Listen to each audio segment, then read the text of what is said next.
All right, y'all, we are live. It is a Thursday. Just started back up for college classes this week. Second semester at college. We're doing well. Got one more class to end out the week tomorrow. Got some stuff going on over the weekend, but I got some free time today, and I thought that doing a live would be a good idea just to connect with you guys again since college started back up. And today we're going to be doing some different things. We're in the garage. I need some things cleaned up. So throughout the live, we're just gonna, sporadically go over there and put something away. But the big thing is some archery stuff. So one of the things I do frequently, but it's almost always off camera, is do some like short range drills. And what I do these drills for is working on things like my release, working on things like my hold, my process, where I'm not actually worried about hitting a target super specifically. I'm worried about just technique, that sort of thing. And I do a lot of stuff at inside of 10 feet even just to practice letting the shot break kind of sporadically or surprise shot type stuff. And not punching the trigger, a lot of stuff with my hold, with my grip, all that sort of stuff. We're going to do some of that inside the garage today. It's cold, it's dark, so we're going to do that inside today, but do a little bit of that, do a little bit of working on some fishing stuff, all that sorts of stuff behind me as well. And yeah, we're just going to hang out in the garage for an hour and a half or so and have a little bit of fun today. I see we got the man, the myth, the legend, Chad in here. Thanks for coming in, Chad. Yeah, so we got some ice fishing stuff, although the forecast says it's going to be cold, so I'm not ready to put my ice fishing stuff away yet. We might get another go at it, but got some rods to put away, some stuff on the bench, and of course we got the bow compound sitting right there, recurve up on the wall. We'll probably mess with both today, but I'm going to start with compound. That one typically is the one that ends up being more focused on your form because you got to look at a sight bubble, all this weird stuff. Recurve, I typically do a lot of my practice while shooting, but compound I actually end up doing a lot of off-camera work at super short ranges. So yeah, we'll do both, but we'll start with compound.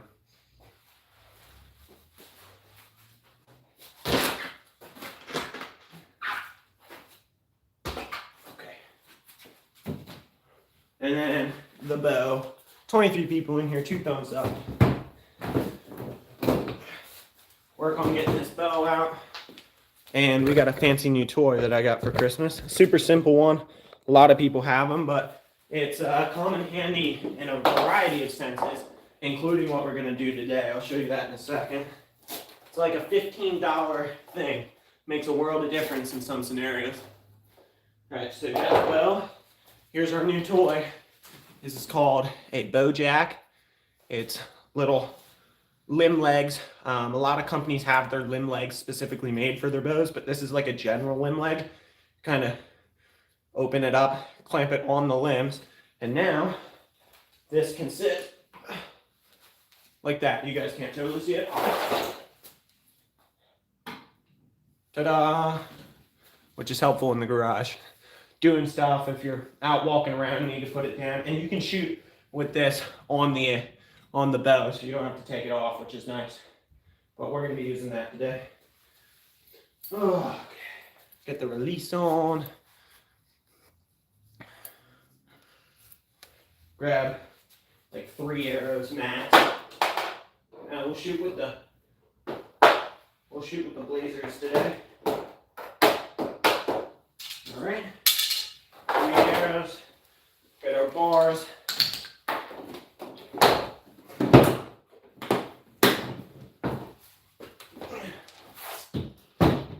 All right. See what we got going on. Hey, Skeeter, how's it going? All right, get my bars on there.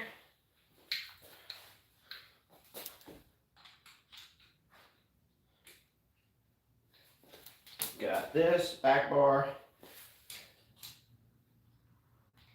All right, so what I'm going to do is position you guys back behind me, and I'm probably going to shoot from like right here. Boom, something just like that. Super simple, super short range. we're just going to work on fundamentals today, which will be one of two things: very boring or very interesting, because a lot of the stuff I talk about when I'm shooting out at actual range is like, oh, my sight bubble this, oh that, but I'm going to be focusing a lot on my release, a lot on my hold, a lot on where I'm putting my eyes, because that matters too. We're just going to talk about some fundamental stuff, and hopefully it'll be cool. So, yeah. All right. First shot of the day. Focus for this first shot is just getting into a process. When you take that first shot of the day, you're not warmed up, your brain, isn't in the zone yet. You want to focus on the process. So I'm going to really focus on my grip, the draw, locking in with my back once I get to full draw, getting my eyes immediately on the target and not on the pin. I might pop my eyes back towards my sight and check my sight bubble, but then once I get locked in, I'm going to stare directly at the target and hover the pin over it. I'm not focusing on the pin with my eyes. I'm focusing on the target. And then once I'm in a good spot, I'll start to lay on that trigger, and my focus is going to shift. I'm going to still stare directly at that spot once I get a good hold and I'm floating around it, but my focus is going to move to the trigger where I slowly apply pressure. So that's what my brain's going to be doing. It does a lot of stuff while you're shooting bow, contrary to what many people believe. Yeah, my brain's definitely doing a lot of things here, but we're going to go through that process. Just focus on each individual piece for this first shot. Probably going to go pretty slow. Here we go.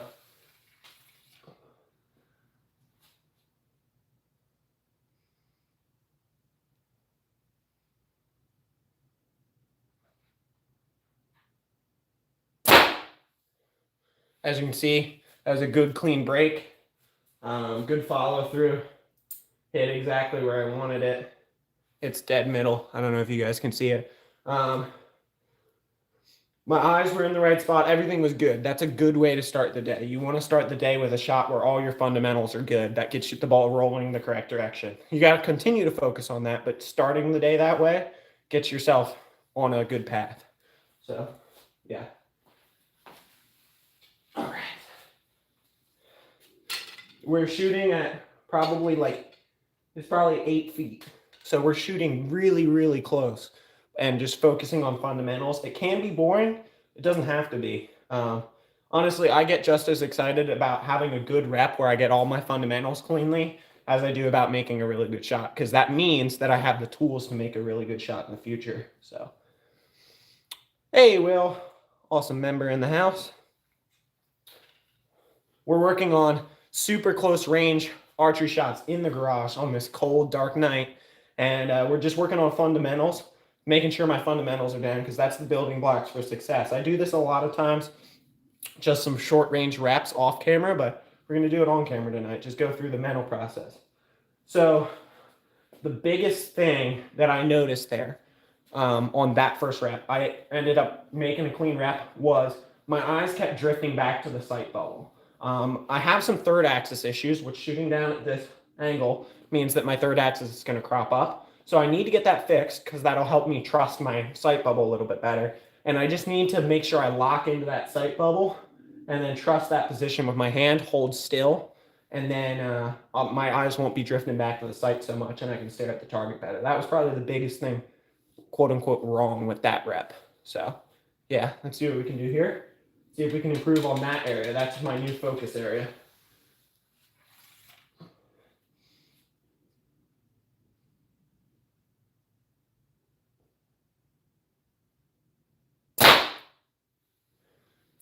There you go. That was better. I definitely have third axis issues. So a lot of people, I'm sure, don't know what third axis is. So if you see my sight here, imagine if this sight piece was, this is my sight piece, right? It's cylindrical. Imagine if it's canted like this or in like this as compared to the riser, right? Or this. That's your third axis. And that's really important, because at level ground, if you have your bow level vertically like this, your sight bubble is going to be middle. But if you keep it completely level vertically and bring it down, and that's canted in or out, now the sight bubble isn't flat anymore. So even if your bow, actually this way, your actual bow is correctly oriented in terms of level, your sight bubble is going to tell you wrong. You're going to try and correct for it, and then you're going to miss left and right. I do have minor, they're minor, but I do have a little bit of third axis adjustment I need to do, and I'm getting some bow levels in so I can start to work on that. But as I'm shooting down at this angle, I do, as I bring it down onto target, I do start to see that, and that is a little distracting. But I did as best as I could, given that, to keep my eyes on the target and not on my sight. That is important. So mastering the fundamentals makes things more fun. Yeah. If you don't master the fundamentals, you're not going to have the tools needed to go actually have fun. So, all right, we got one more arrow for N1. One more arrow just hanging out in the garage. I imagine this isn't going to be either a time of day or a topic that's going to get a ton of views, but those of you who are interested should find this cool. All right, here we go. Focus on looking at the target again. I'm actually not even at this range. Not going to look at my sight bubble. I'm going to stare directly at the target. Just trust my feel, my intuition as far as leveling, because at this distance, we'll throw it off at maximum like a millimeter or two, which I'm not even going to notice. So I'm just going to trust it for now and focus on really staring at the target.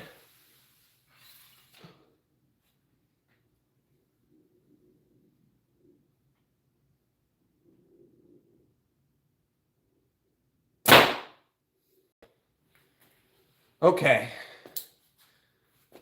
Mark. Yes, I remember you, Mark. We're just doing some fundamental practice. Short range, we're like 8 feet from the target, practicing release stuff, because that's important. Practicing hold, practicing just general practices with the bow. We're going to end up pulling out the recurve too, practicing some fundamentals. Because, yeah, fundamentals are important. They can be boring. I typically do my short range fundamental practice off camera, but I thought it'd be cool to do on camera. In the garage on this cold, windy, dark night. So, yeah, all right.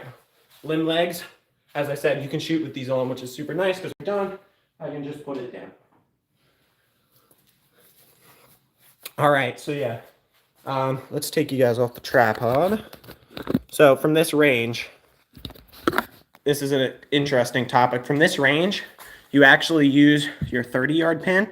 I could explain that, and I might later in the live. I'm not going to do it right now. You actually use your 30-yard pin for like 10 feet and inside, which is kind of a weird phenomenon. But yeah, 30-yard pin are all a little bit low, which means almost nothing from this range. But yeah, dead middle on all of them.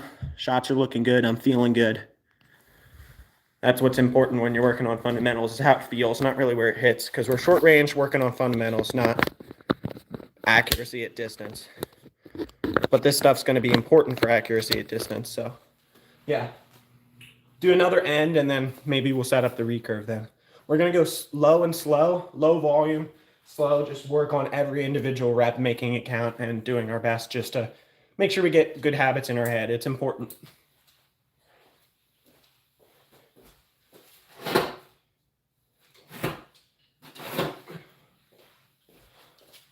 Thirty-four people in here. I don't imagine this is going to be a super huge live.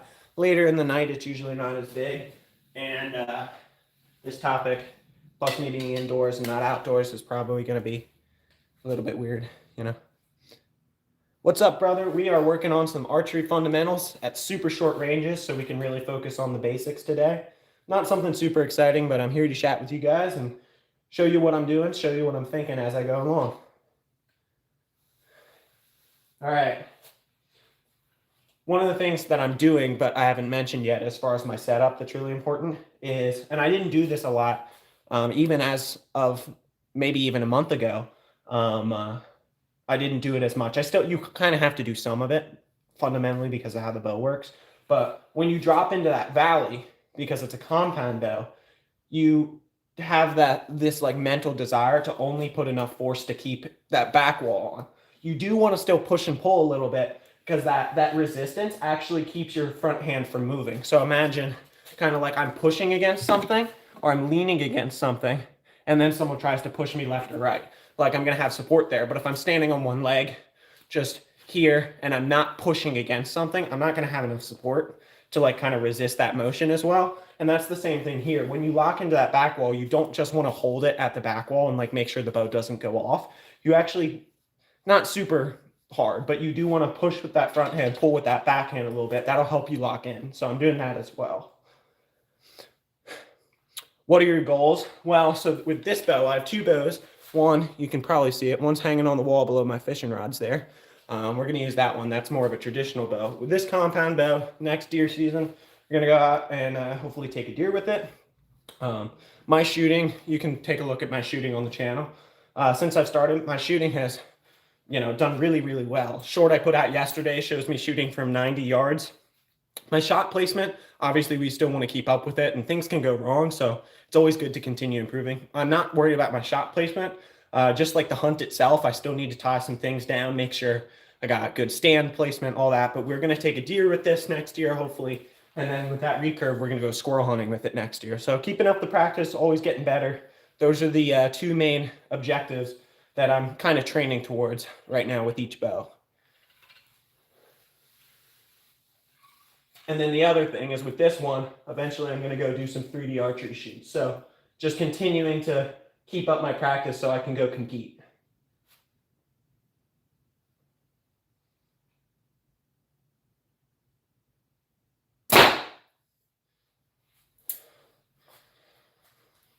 Good clean break.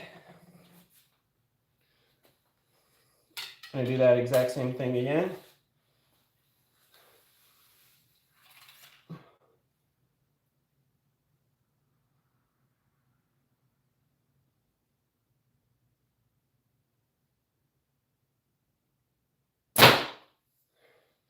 As you can see, that backhand, I've made emphasis of this on other lives, but since we're talking specifically about fundamentals, I'm going to make an emphasis of all this stuff. That backhand, when it breaks, if it's staying still, that means I punched the trigger. My brain knew exactly when I was going off. You obviously don't want it to be such a surprise that you actually don't know when it's going off. That's not the goal, which is why I don't really love the term surprise release. But like if your brain is like, I'm going right at this exact second, you're jolting, you're tensing up, and your hand's not going to move because your brain knows it's going off. So it's going to like counteract that natural desire for it to go back as it breaks over. Your hand should go back a little bit because you don't know down to the millisecond of when it's going off. You should know down to probably the second, but not the millisecond. I don't know if that makes any sense. If you have any questions, let me know.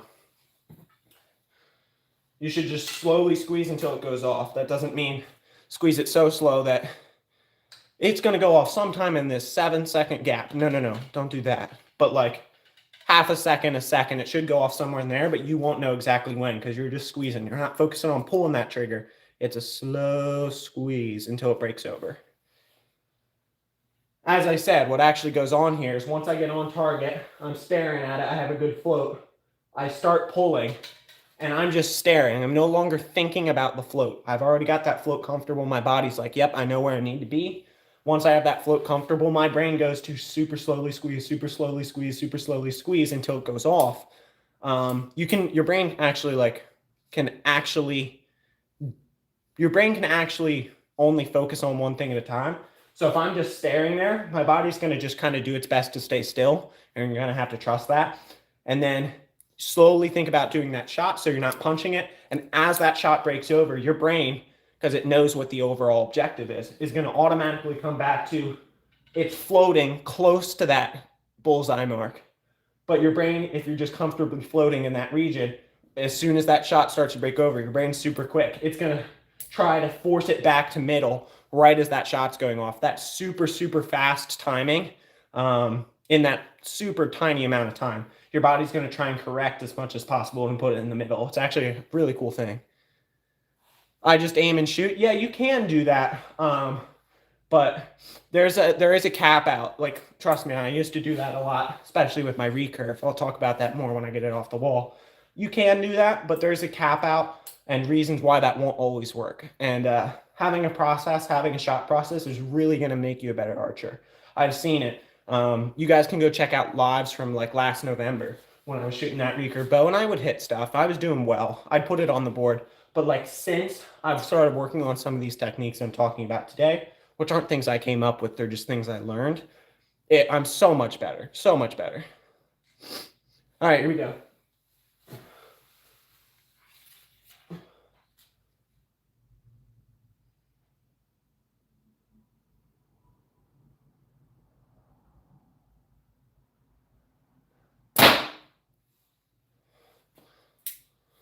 There you go. So what do we think? Should we get the recurve? Let me go pull these arrows. Let me know if we think we should do the recurve or another end with the compound. A lot of the processes are similar. It's just a little bit different. A little bit different.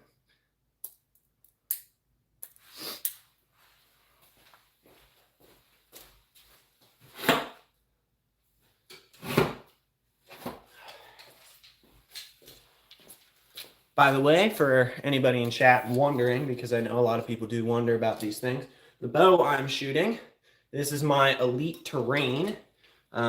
Just some general specs of my particular Elite Terrain. I have it set to 27 inches of draw. That's my draw length. I have a fairly short draw length for my height, which is interesting. Don't know why, but I do.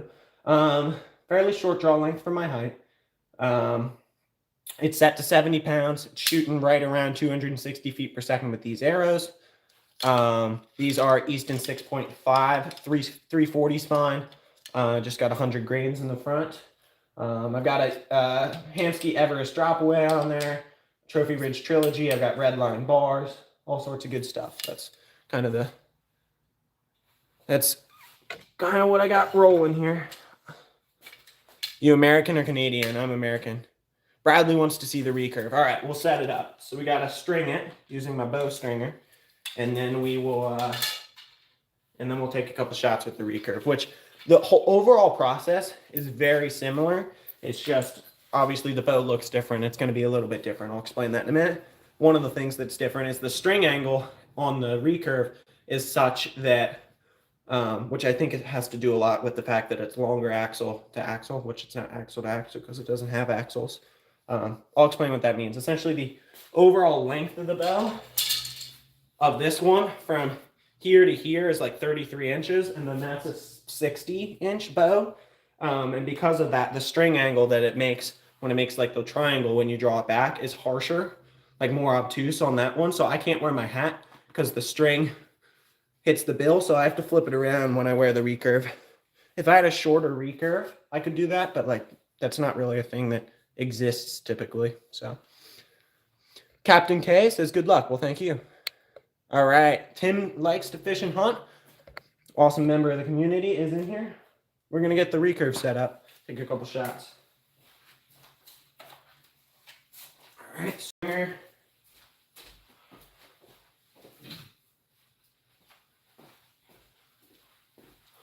All right, so this is my recurve. It is an old bow that used to be my grandfather's, and he gave it to me.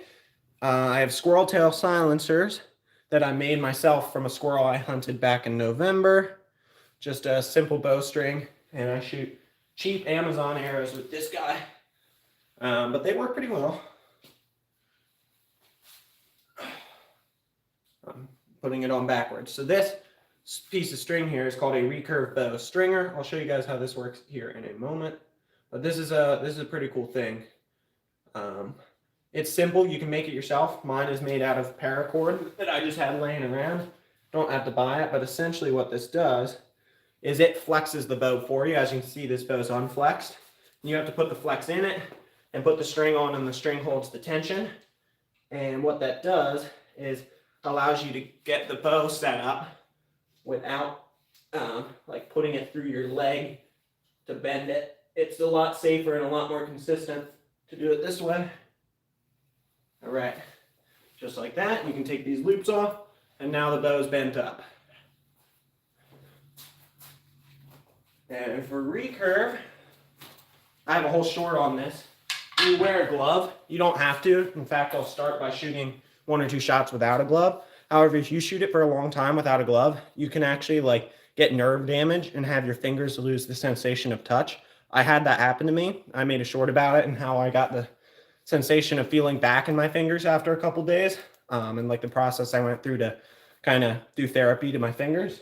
But yeah, I generally recommend always shooting with a glove or a tab because I've had experiences where your nerves say, I don't like this anymore, and then they just stop giving you the sensation of touch. So yeah, we don't want that. But yeah. PVC pipe with my recurve arrows, among other things. Put that right here. Okay. We'll shoot 1 or 2 shots without the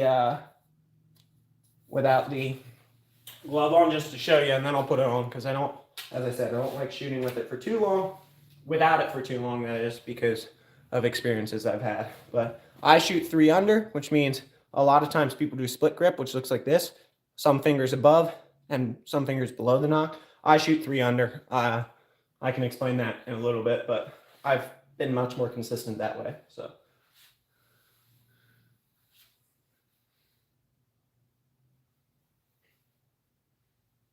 A little bit high. So, all right, I'm just trying to get sighted in, or get a good feel here. We'll do one more shot without the glove. Oh, that probably doesn't help. All right, that's fine. Yeah, one of the things I'm focusing on here is my alignment. Just making sure I push out my shoulder, because with the compound, I have a set draw length.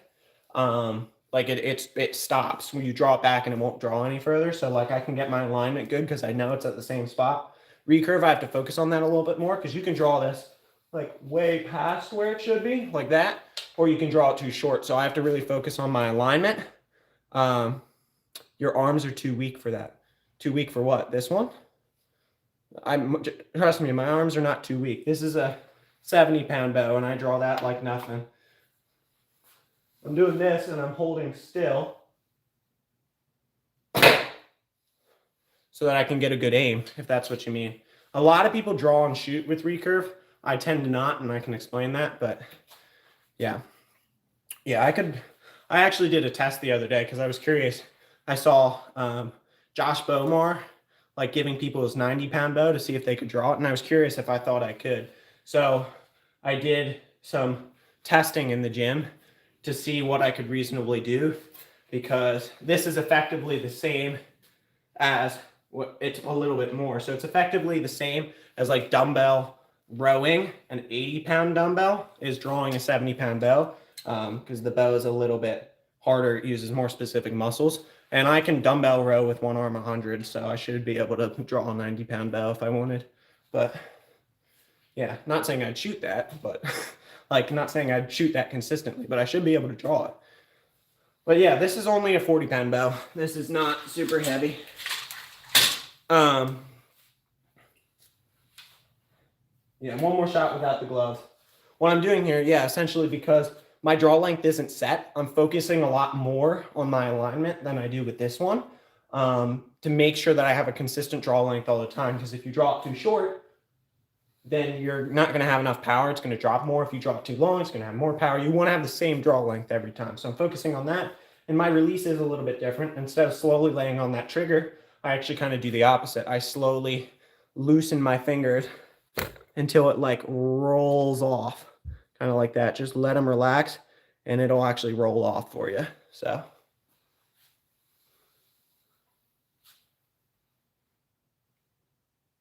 I just hit my other arrow. That was what that sound was. So I'm grouping in the same spot from a whopping 10 feet. But yeah, that's good. That's what you should do. But smack the other arrow. We'll do one more. This time we'll put the glove on.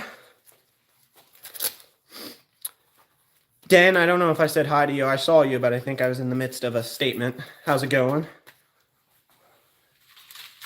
We're working on fundamentals at close range today, just to, build good habits. I do this a lot, close range fundamental practice. Actually, not a lot, but I do this sometimes off camera. I thought I might as well do it on camera today.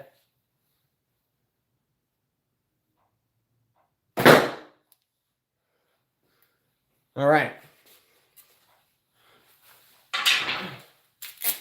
Yeah, I don't know why Harbajack Zini thought my arms were too weak for this. That's interesting. I mean, I'm drawing it and shooting it. I don't know what about that makes you think it's too strong for me. All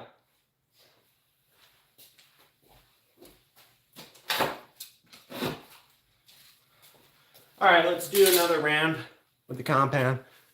Stay inspired and keep up the good work. I'm trying, Bradley. I enjoy it. I enjoy everything I do on the channel, but the two that definitely have the most special place in my heart out of all the wondrous things I do, They all kind of tie together, which is why it's cool. Just love the outdoors. But my two favorite for sure are fishing and archery. So that's kind of where most of my effort in terms of my outdoor pursuits goes. Do some camping, some gold panning, some slinging, all that. But archery and fishing are definitely the two that are the closest to my heart for sure. All right, back to the compound. Here, ready? We'll do this for Crabjack Zinni, whatever. Says I'm too weak to shoot the 40-pound recurve. Well, this is a 70-pound compound. I will draw it as slow as possible to show you that I'm in full control. Oh, almost went back the other way. We'll let it down carefully and slowly. So I just did an eccentric movement with 70 pounds super slowly. But yeah, we'll do it one more time. At 70 pounds, slow and in control. So no, I'm definitely not too weak for it. There you go. That was a good break. Good break. I like it.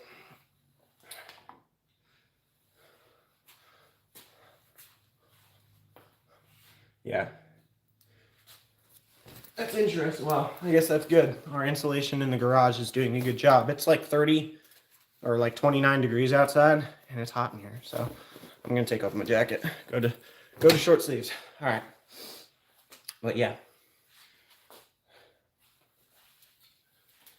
Our insulation's doing a good job.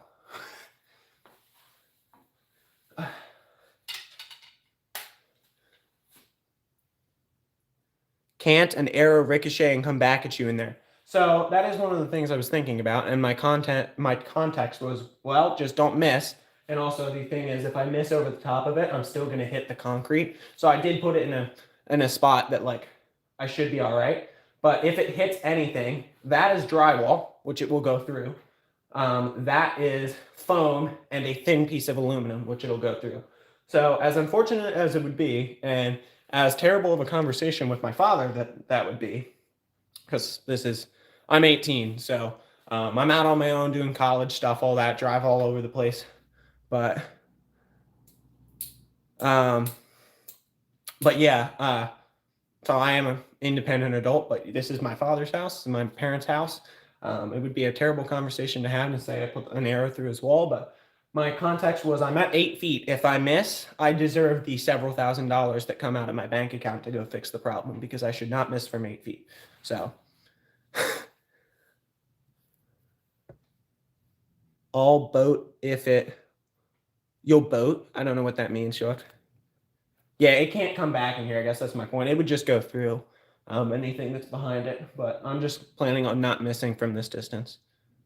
Oh, what about if it goes through the garage door and hits somebody on the other side? So what's directly behind this is our driveway. And unless I'm shooting like horizontal, which I never should be in the garage, it won't go past our driveway, which obviously then that wouldn't be an issue either. What's beyond our driveway is a tree and our yard. And what's beyond that is a street that is a neighborhood street, so very minimal driving on it. My point being, there's way less danger in shooting in here than there would be pretty much anywhere else other than an actual range. So, well, I'm Polish. You obviously couldn't read it. I don't know what that means. Oh, your name. Yeah. Sorry. I do my best, but. All right. Here we go. There you go. Lock in. Stare at the target. Here we go.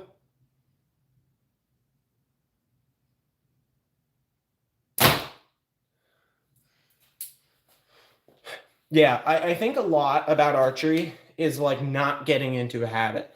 If you get into a habit, then all of a sudden bad things start happening. If you get into the habit of saying like, oh, I'm not going to think about it, I'm just going to pull through the shot with my release. Big softball to put behind the target for safety. Yeah, this is my garage. I typically shoot like at an actual range, but I'm shooting from 8 feet to practice fundamentals. I've done this before in here. Typically I'll open the garage door. But it's like 30 degrees, so arrow catcher. Yeah.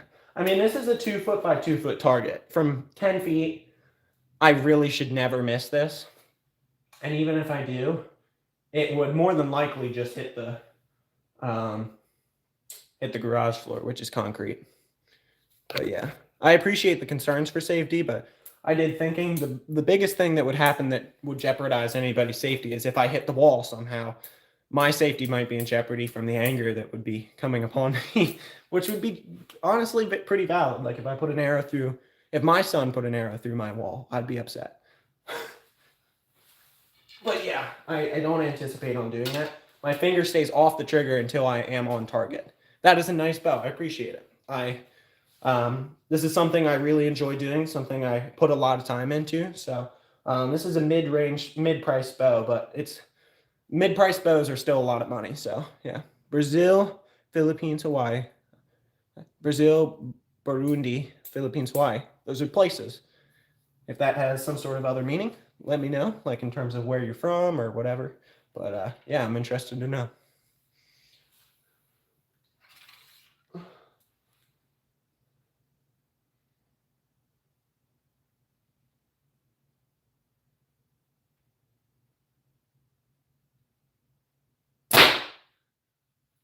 That was a little punchy. I should have laid on that trigger a little bit slower, but it was still generally a surprise release. I say this a lot in my archery. Like if you're paying attention to stuff and you can diagnose the issue, it's probably not as big of an issue as you think it is. Because if you're paying attention to it, you're doing a whole lot more than if it just happened and you didn't know, which is what most of the people, like most of the people who punch the trigger don't even know it's a bad thing to punch the trigger. Most of the people who aren't pulling through their shot don't even know it's a bad thing to pull through their shot. So like if you know it and you catch it, you're probably okay, as long as you continue to make an effort to fix it in the future. All right. Go grab those, do a couple with the recurve.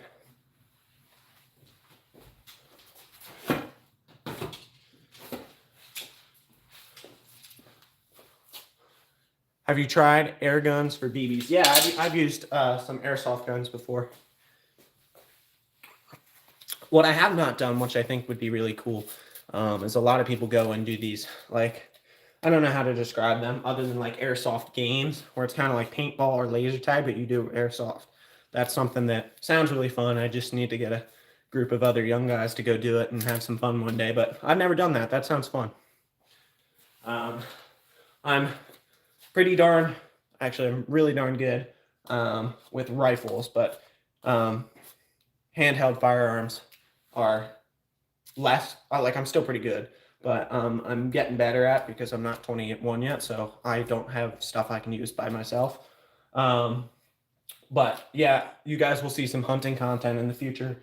I'm a pretty good marksman overall, and I just enjoyed target stuff. Target stuff, whether that's an animal or whatever, is something that I really enjoy. And then obviously if I take an animal, which you guys will see in the video, and you guys have already seen because I used the squirrel tail for that, I really value the lives of animals. And if I'm going to take one, I'm going to use all of it. So like that whole process, I really enjoy shooting in general, shooting my bow, shooting my slingshot, shooting firearms, and then being able to use that for a fun experience and then take that animal and use it for stuff in the outdoor context is really cool. So, all right, back to the recurve. All right, here we go. I'm going to aim at the bottom left up.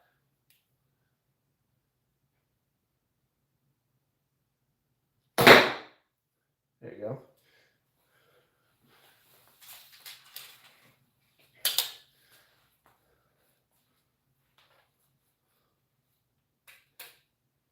Oh, that's not that. There you go.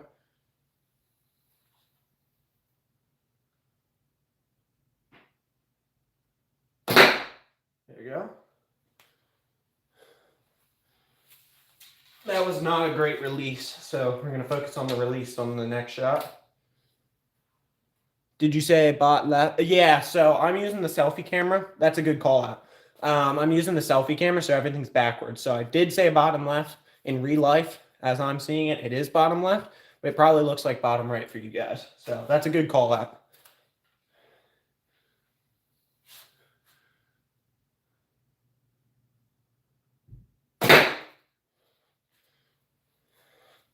So there you go, recurve. Oh wait, we got one more arrow. I'm stupid. It's just about time for me to get some new recurve arrows. This is probably the best one left in the bunch, and the feathers still aren't the greatest on here. These have been cheap arrows, and they've held up pretty well for how inexpensive they are. And yeah, I'm thinking about getting some new arrows, but I think I'm just going to look for some more inexpensive ones, and I can explain why I'm doing that in a moment if you guys would like. But yeah.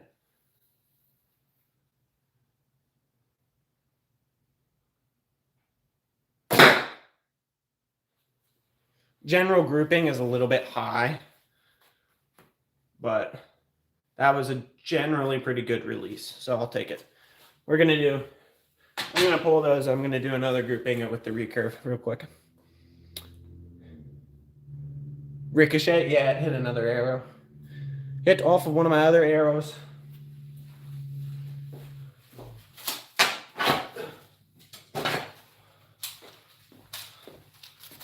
Another 4 shots with the recurve.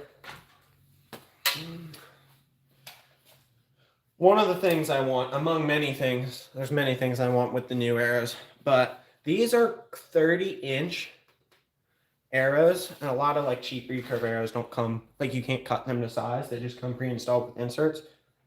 If I could find like a good 28-inch arrow, that'd be great, because my draw length's 27, or good, even 29. I just don't need 30 inches of arrow length, especially for the recurve. So yeah, that'd definitely be something good if I could get a hold of some of them.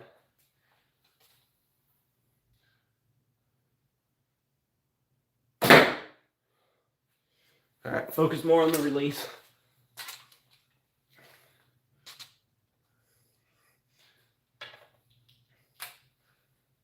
All right, release, that's what we're focusing on here. That was good. Having a, like, as I said, a surprise release on the recurve is harder, but it can still be done. And the overall goal is not necessarily to be like, I was completely surprised, I never knew it was going off, kind of what I mentioned earlier. But as long as you're not going like wham and like tensing up, like that's obviously over exaggerated, but even that, like tensing up right before you release it because you're anticipating, that's what we're trying to avoid.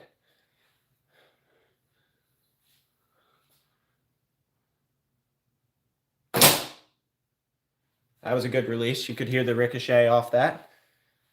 One of the other things I do, which you can see a little bit, this isn't, it's a little bit red there, super minor, because I'm not actually hitting like my arm, my brace arm with the like full arrow when it lets go, but because I'm holding the bow kind of sideways like this, and I'm kind of holding it open in my hand, when I let go, the bow twists and it hits me just a little bit.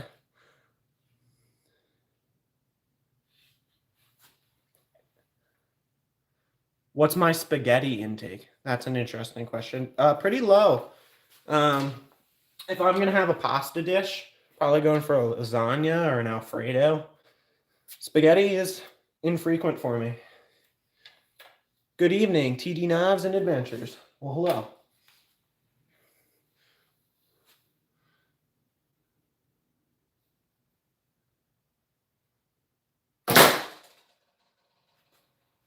You can hear that.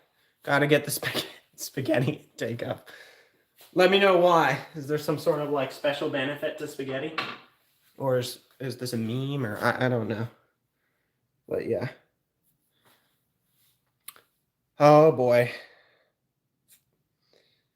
The interesting name and interesting comments are back in. They've been in my lives before. Anytime I do archery, they like to tell me those sort of things. So we're just gonna remove. They like to tell me that, you know, taking the life of an animal for hunting is evil, which is not true. I'm a Christian, so from a biblical standpoint, that's definitely not true. There's a literal verse in the Bible in Acts 10 that says, this is God's words, go kill and eat, referring to eating animals that were there. You were allowed to eat animals before that, but there were certain that were off limits due to Levitical Jewish laws. And it essentially just says, yeah, you have free reign over that. God gives Adam like free reign over the animals, and it's a responsibility to take an animal's life, but it isn't evil. It is a responsibility, and if you're doing it without conscious thought and you're doing it without making sure that you respect that animal and you use the pieces of the animal you take, then that's not good. But there's nothing wrong with taking an animal as long as you do it responsibly. Walk, maybe it does, but just make sure you're kind in here. How are you doing? I'm okay, but in the hospital. Oh, sorry to hear that. I'm doing pretty well. We're just doing some fundamental archery practice at super short ranges in the garage here today. Having fun talking to you guys. Hopefully you're doing okay. Yeah, you said you're okay, but in the hospital. Hopefully you're on the mend or whatever. I'll make sure to keep you in my prayers then.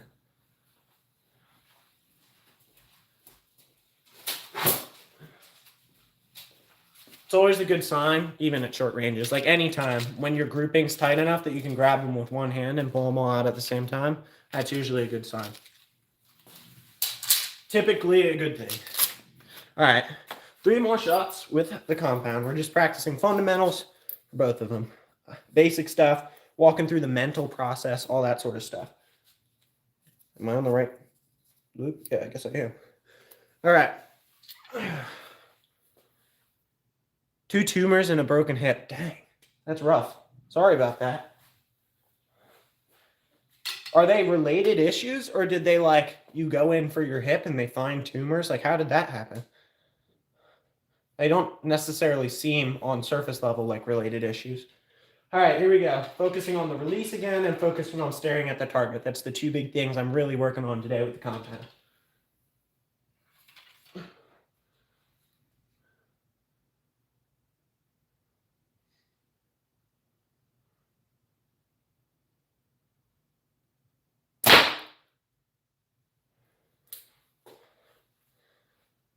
One of my tumors are in my brain. That's unfortunate. I'm sorry to hear that.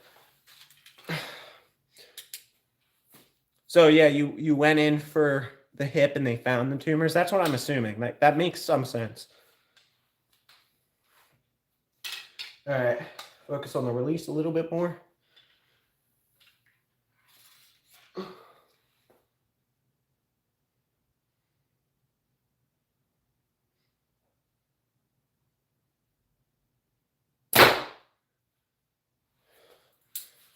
Yeah, okay.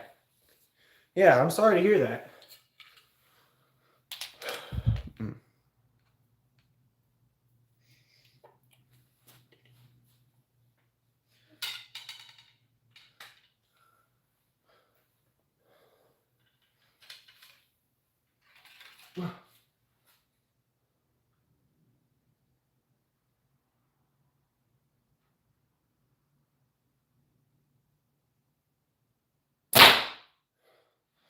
That was a good break. Really good break. So one of the things I'm gonna do when I'm aiming at that lower one is kind of bend over at the hip a little bit, simulate a shot out of a deer stand, because this is a good, kind of fairly steep angle, but it'd probably be even steeper like this out of a deer stand. Did you hunt this past year? I did some squirrel hunting with a rifle, which is actually how I made one of the squirrels I hunted. I made the silencers for my recurve bow, which we're also shooting today. But yeah, I'm looking to do some bow hunting. I actually only got fully invested in archery probably this spring. I had the recurve bow. I shot with it a little bit. Then I was gifted a compound bow, an older compound bow. Started to really work with that. And then I eventually bought this. And my shooting has improved drastically. Short I put out yesterday, you can see me shooting out at 90 yards. Grouping generally pretty well with this bow. And all that progress has been really just that past year, like past 9 months or so before I filmed that video. So I've been making quick progress, all that sort of stuff, but we're actually going to put it into effect this year.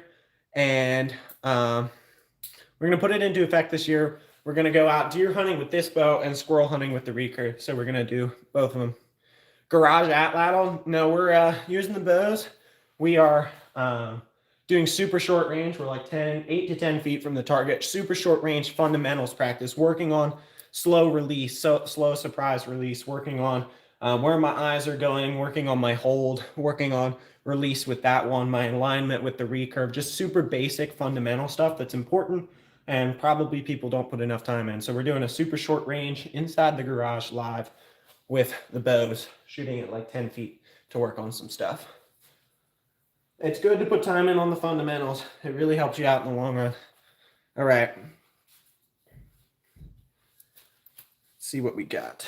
Let's go grab. Mission, can you please keep me a promise with your laces?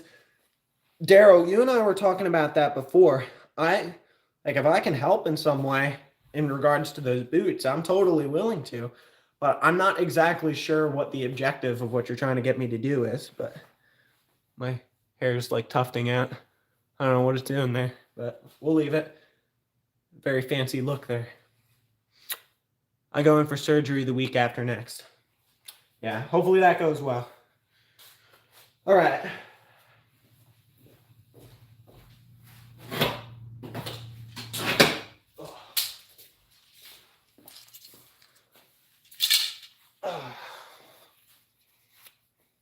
Matt, I was hearing all about your new cat recently and how you bonded with the cat, among other topics relating to your new pet. I also heard how you bonded with the cat.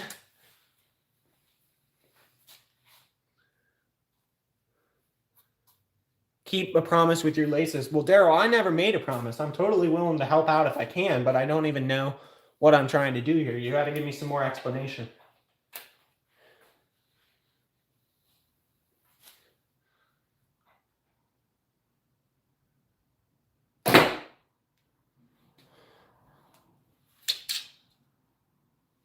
Sneakers or boots untied? Well, absolutely. That's not very smart.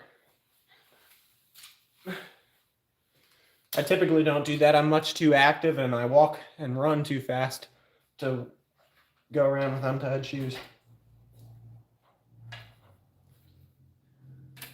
Okay, I got my shoes tied.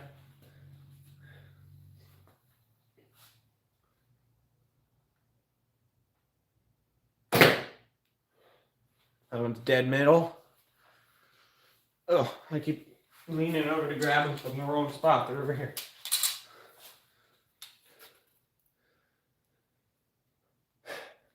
$50 people in here, 31 thumbs up. Thank you, guys. For anyone just popping in, we are doing some close range archery practice, just the fundamentals, the basics. I do a lot of like actual shooting out on the range. So if you haven't seen me do that before on live or on any of my videos, I do that, but we're just working on fundamentals, making sure we have that nailed down because that stuff's really important. And it's always good to put a little practice in on the basics.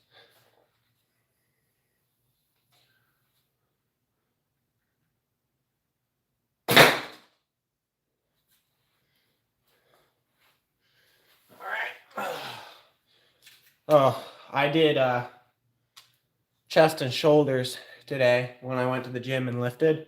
So my bow arm, which I'm using to push and hold, my front shoulder is starting to feel it a little bit with archery on top of chest and shoulders day.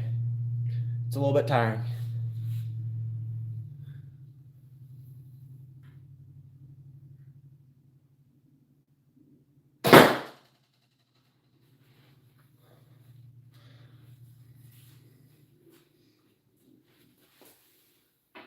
Alright.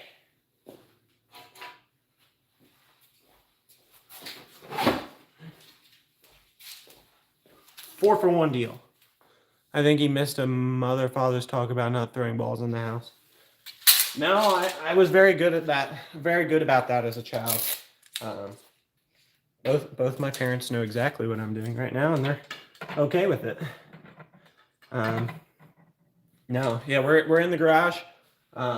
We emptied out the garage so that there's no car in the way, obviously. But yeah, we're doing this in here because it's cold and dark, and we can do this. And we are at like super short ranges, like 10 feet, that sort of stuff, working on basics, fundamentals, basics. If you guys ever go to like most larger bow shops, we'll have a little section where you can shoot stuff inside. That's kind of the same feeling as this.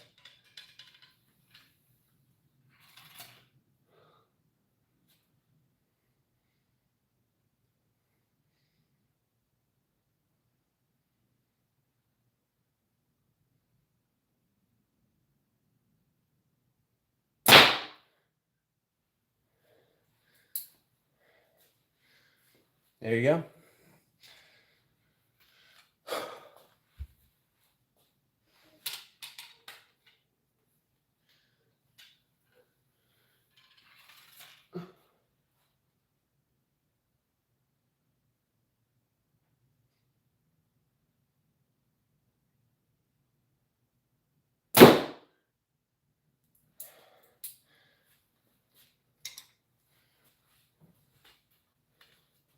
"38 people in here, 33 thumbs up.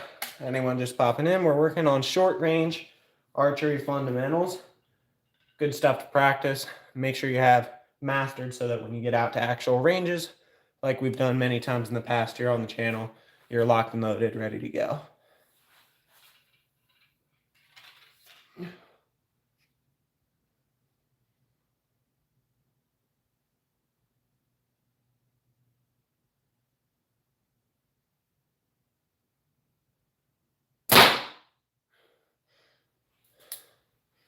All right. I do like that. It is something to consider. I do like being shortened up like that a little bit more. We might shorten my release just a tidbit.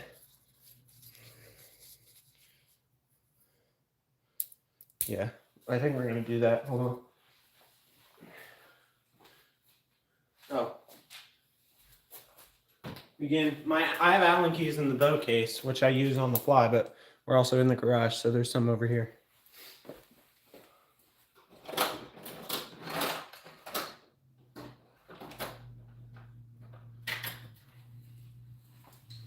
Is this metric or English? This is English, so that should be correct. Yeah, we're looking for this guy.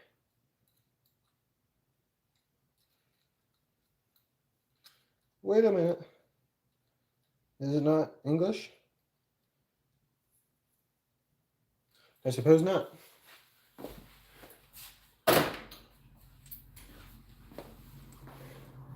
It's like a 2 mil, something like that. I don't know. Good aiming skills and bow skills. Well, there you go. Can we chat? And I don't like it in the hospital. Well, absolutely. Feel free to put anything in the chat you'd like. Yeah, I know. The hospital's tough. I've been lucky enough to never have to spend extended time in the hospital. But my dad has fairly recently. Well, I say fairly recently. It was like 4 years ago. To me, that's fairly recently because my parents are very healthy. So that wasn't actually a health issue. Long story as to why he went, but it wasn't really a health issue. It's just something that's existed for him for a very long time and he needed to take care of. And then my grandparents, unfortunately, go to the hospital a lot because they're not in the greatest health anymore. But yeah, I've heard all the beeping and stuff can be tough. Obviously, it's just tough to be away from home, away from family, all that as well. But yeah, hopefully you're working through it all right. Oh, that's great.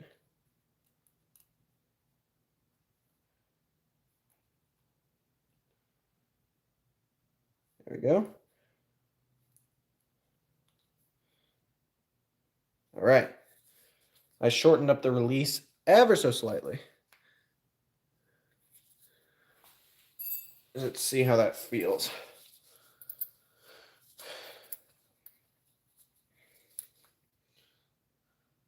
Yeah, I think that's what I want. When I say ever so slightly, it's like a 1/4 inch. I don't like... Oh yeah, that's nice.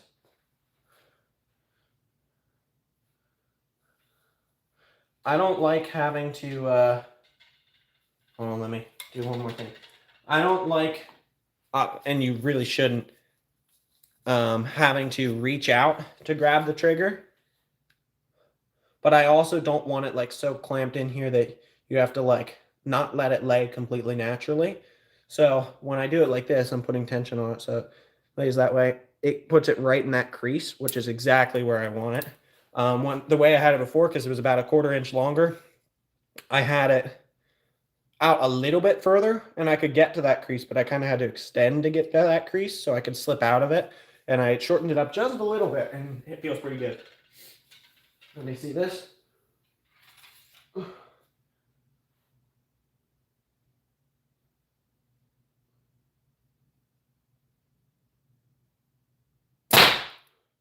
Yeah, it's nice. I also lost both mom and dad on Christmas Day. That's tough. Sorry about that. Scott says hi. Good aiming and bow skills. Well, thank you. Love from India. Thank you.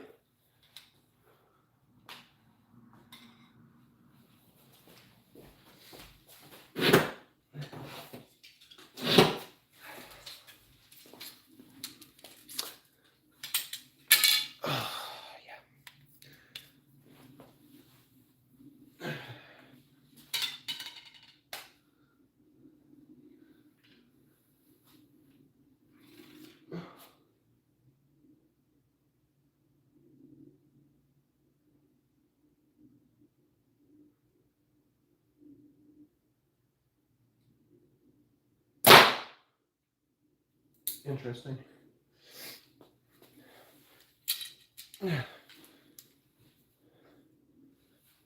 You're welcome.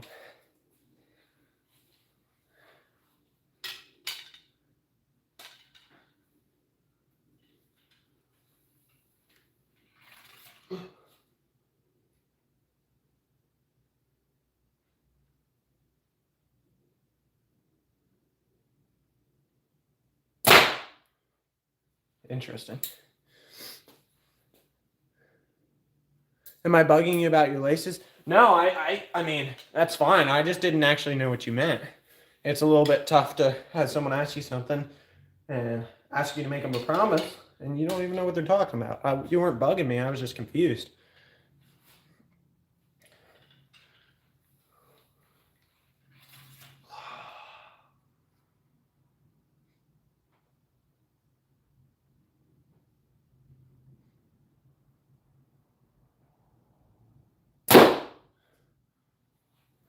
Nice. Nice, nice, nice. Yeah, for sure. I appreciate that. It's a good tip.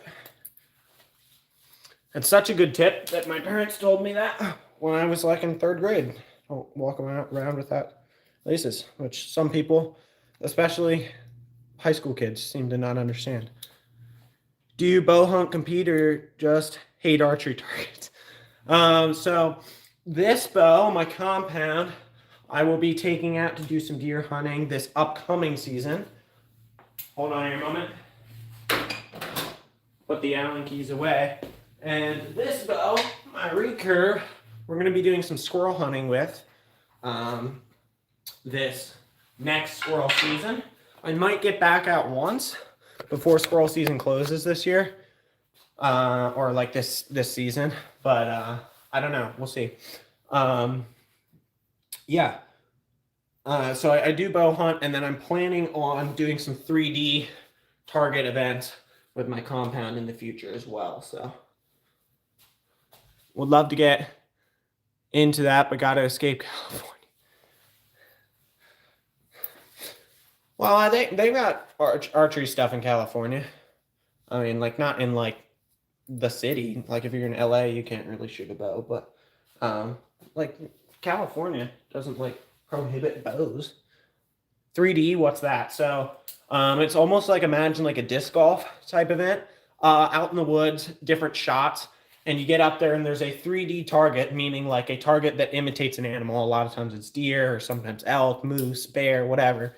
And they have it set up in an area. A lot of times it's at elevation. Sometimes you got to shoot down through trees and that sort of stuff. You have to range it, figure out what range it is, and try and make your best shot. So it's a fun event to go out there and do, for sure. Daryl Matthews says, buddy.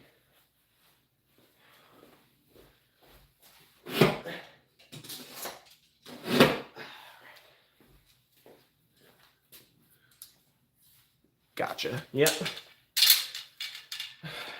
So from this range, it's very interesting. From like this close, using my 30-yard pin is ever so slightly low. I have to aim like an inch high.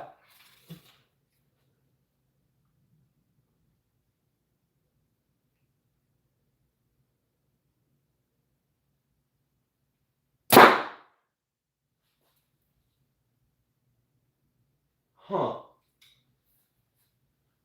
That's somewhat concerning. This is a fairly new target. So what just happened is I just hit the exact, like down to the ever so slightest portion of a millimeter, hit the exact hole I just hit on the previous shot, or this version of the BC 300 target is not as resilient as the last one, because I just blew through the whole back of the target. Well, not like all the way through, like it did stop it. But usually the arrows stop like 4 inches in, and they don't poke out the backside, but this poked out the backside. And that didn't happen until maybe 1,000 shots into the previous version of this target I had. So I don't know what that means.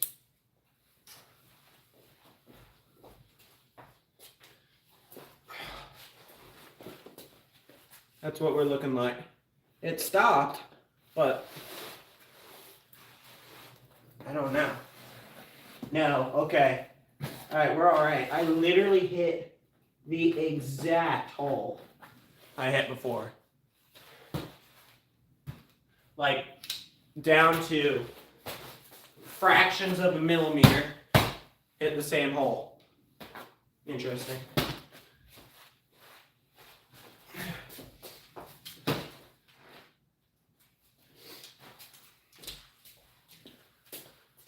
Robin Hood over here, yeah. I just couldn't, I honestly was either concerned about the longevity of this target going forward, and the quality of the product that I purchased, or hit a really good shot, and it turns out I just hit a really good shot. I can't hear you good, as the room I am in here at the hospital is necessary. Gotcha. All right. Ba-boom. Bada bing.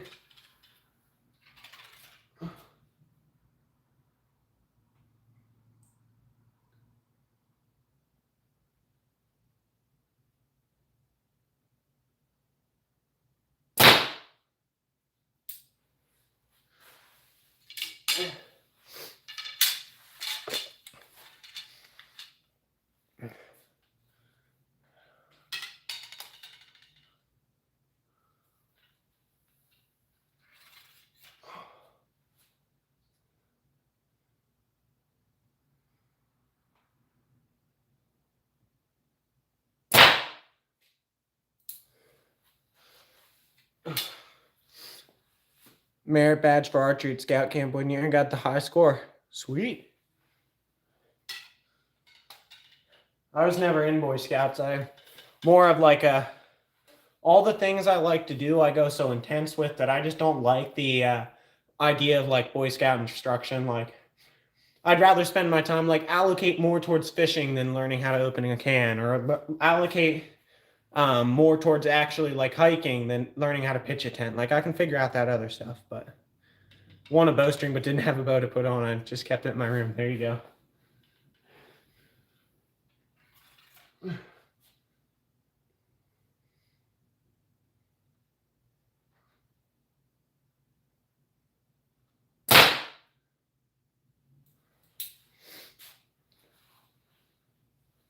I'm gonna do one more thing to test something for my own personal thought about my release.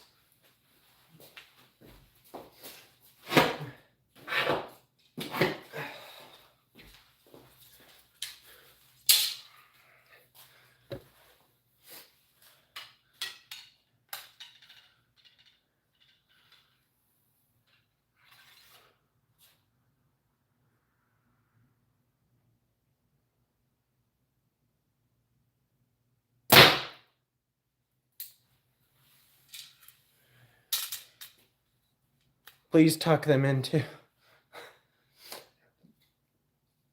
Daryl,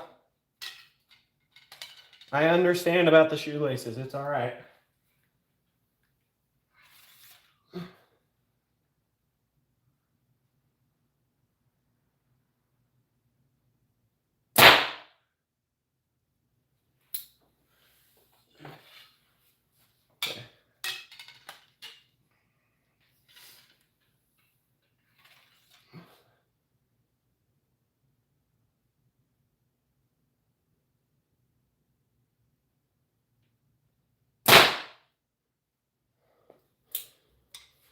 All right.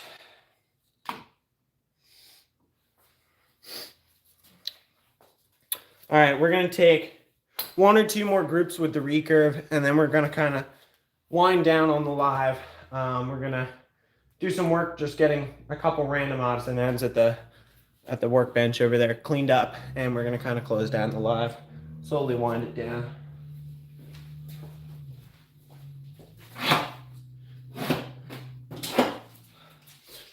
So if you guys are new to the channel and you haven't seen me shoot any other archery stuff, I've got plenty of shorts out there.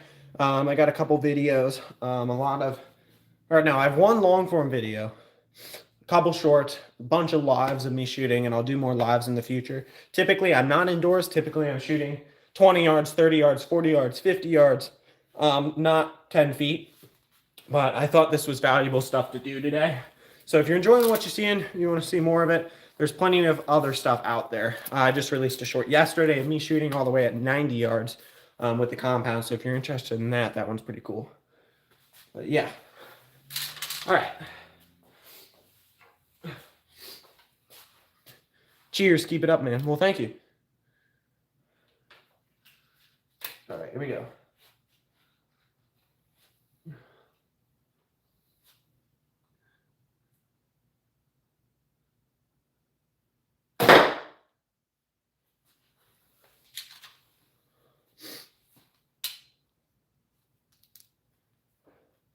Well, Daryl, I'm totally willing to chat with you, but there's lots of people in chat, and unfortunately, I am a college student who's got some homework.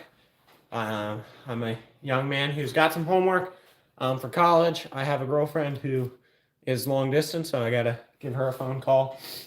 All these things. So I've got Daryl's in the hospital right now, so Daryl's just looking for some encouragement. He's all right.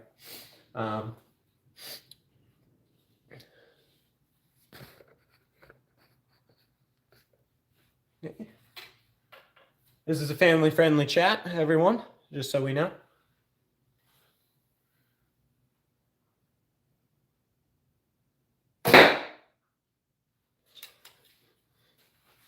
Just as a comment, family-friendly.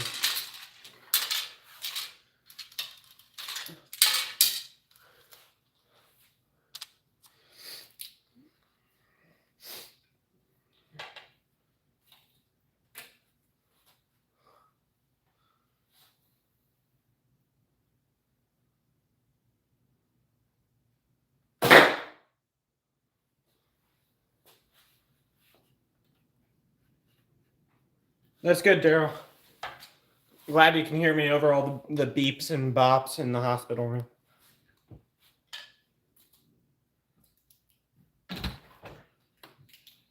Hello. We're all good.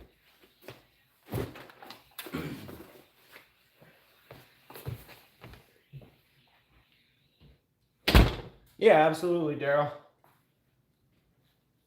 No, for sure. I try and get to know everyone in chat. Obviously, I can't like spend one-on-one time or like talk to everybody, but if you're in chat and you're being respectful and interactive, always try and return the favor.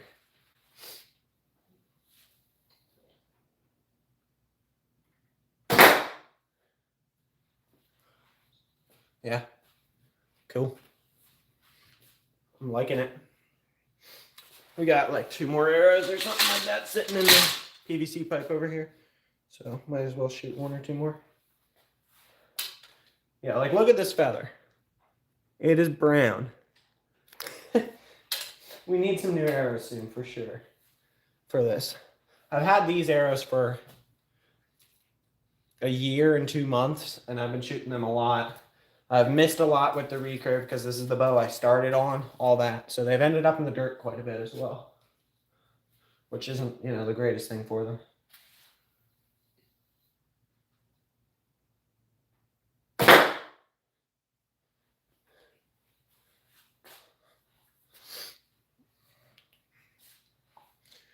All right.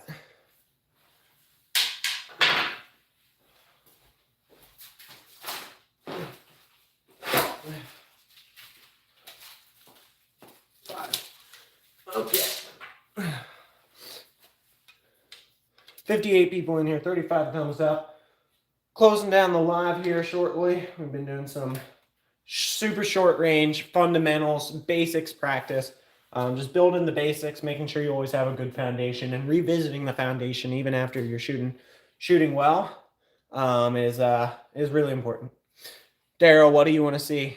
The target when I'm done the group? We can do that.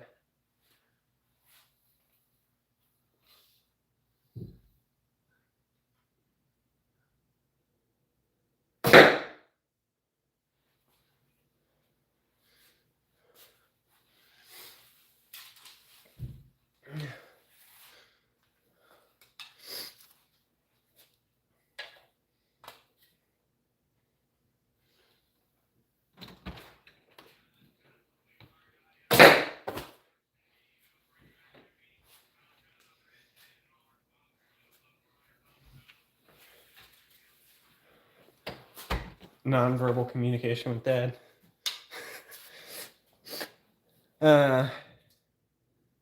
Yeah, let me know what you want to see. If you're talking about the group or whatever, I can totally do that.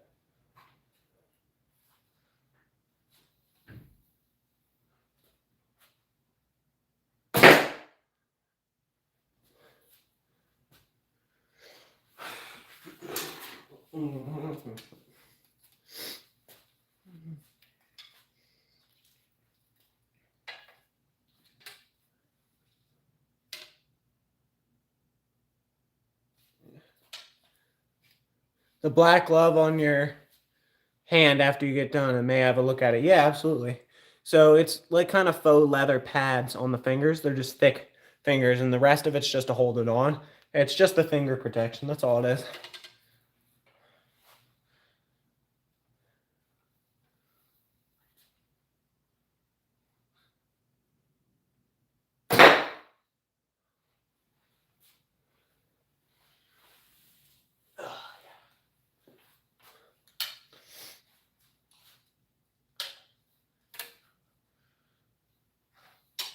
Oh, that's great.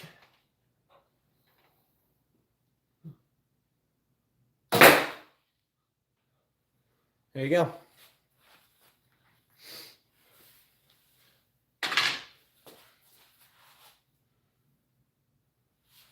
Hold on here.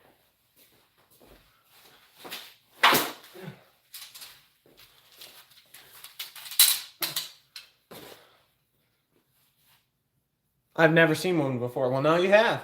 There you go.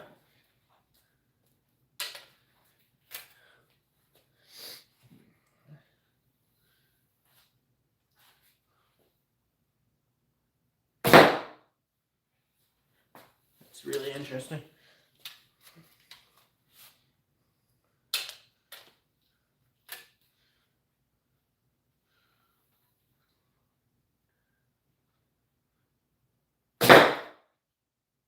Okay. All right, we're gonna do these last 3 shots. Go really slow. Work on making sure our release with the recurve is good, and yeah, we're gonna see what I can do. Focus solely on the release. Not even worried about aiming. Well, obviously I'm gonna aim, but it's not the focus here.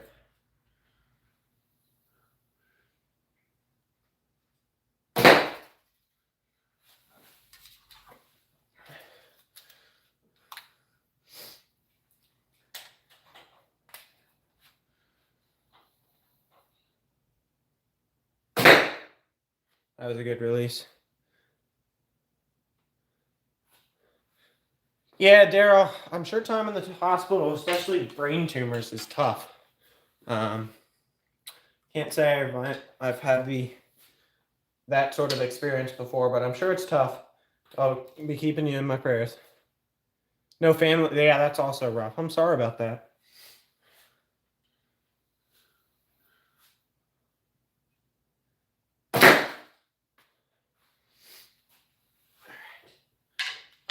Pretty happy with that.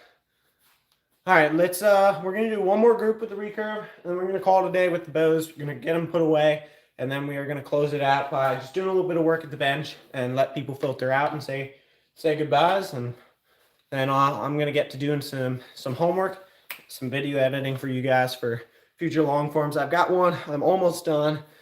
I'm not making any promises, but I'm gonna do my very best to get it done by this weekend, so it can at the latest be out on Monday. That's not a promise. That's my goal. I want it to, at the latest, goal, be out by Monday, so.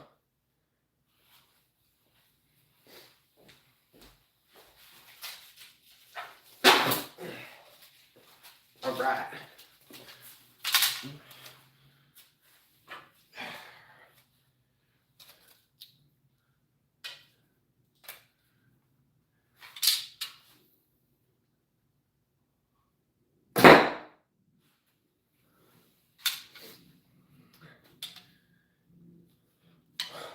One shot.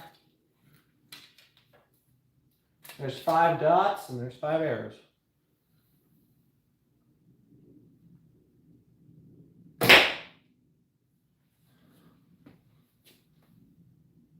Can you stay and chat? Well, absolutely. Until the live's over.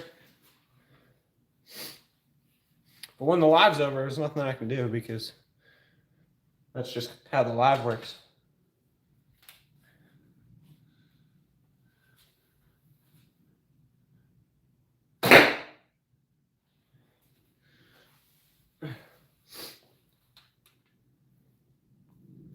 Good friend to me. I like your channel. Well, I try my best. I mean, I'm a Christian. The Bible, the Bible says things like, the greatest commandment is love, and showing love, showing kindness to other people is something that a lot of people in this world, unfortunately, don't do anymore. So I do my very best to make sure I do that for as many people as I can. I'm not perfect, but I try. I try real hard to do that, so.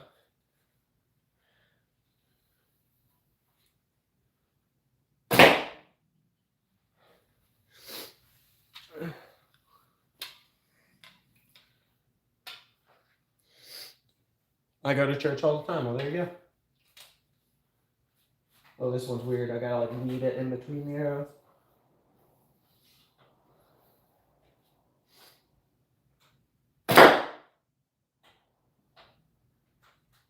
I think I bounced off an arrow. Hold on. Let me try that one again. I think I bounced off an arrow.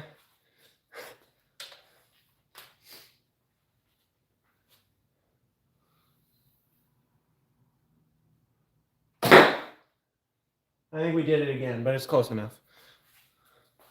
Because the other arrows are on top of it. I should have stacked from bottom to top, not from top to bottom. We'll show you the last grouping with the recurve, and we'll start to close it down. All right, so here we go. First top dot, boom, in there. That one in there. That one in there. This was the actual shot, this arrow. So, this guy. One closer to the yellow dot. That was the actual one shooting for that one. And then I was shooting for that bottom dot with this guy. And it ricocheted off this arrow as it was coming towards it. So it ended up being high.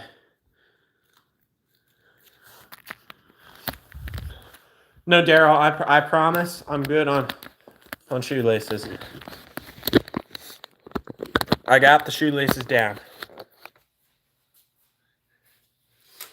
So yeah, all right, let's start packing up the archery equipment. Get working to close down this live. All right.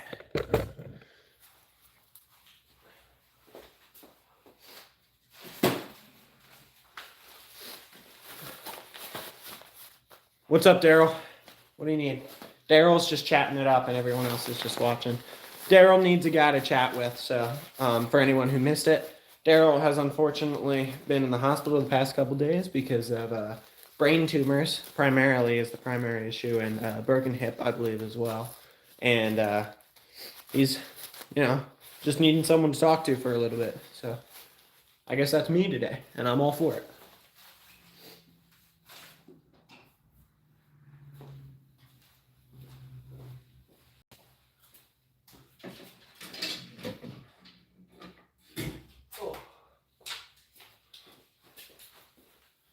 As I said, we're just kind of clearing off the bench here as we work on closing down the live as well. One of the things I had on there is my ultralight reel. I had it off because I was potentially, depending on when my ice season got started, been in since the second week of November. Oh, that's rough. Depending on when the ice season got started, I was potentially going to throw this on my ultralight rod, but my first day out on the ice was after Christmas, and for Christmas I got this inline ice reel. Where is it? This guy. Which those of you who watched my ice fishing lives got to see me using this setup in action. But this rod goes with this reel, but I didn't know if I was gonna have this reel. But by the time I started ice fishing season, I did. So that one's just been sitting on the bench. So we'll get it back on its dedicated rod and get back to work. This guy goes back over here. We'll just turn it so you guys can see me.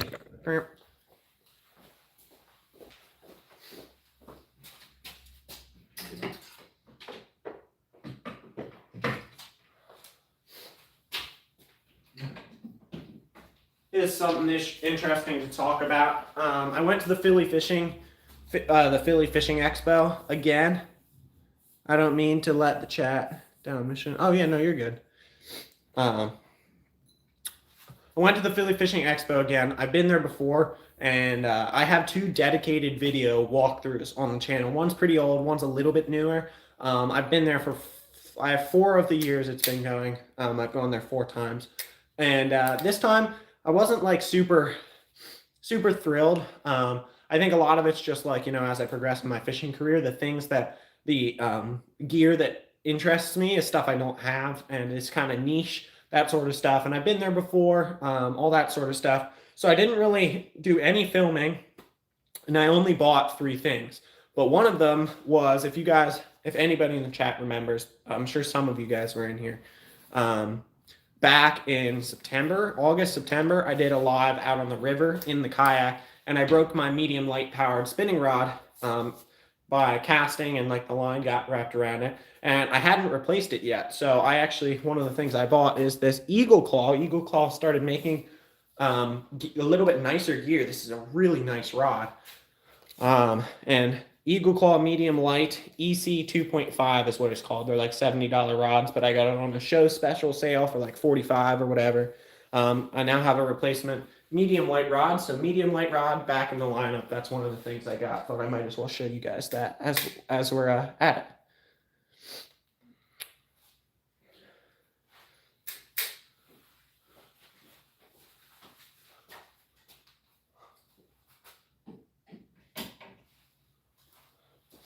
All right, hold these arrows.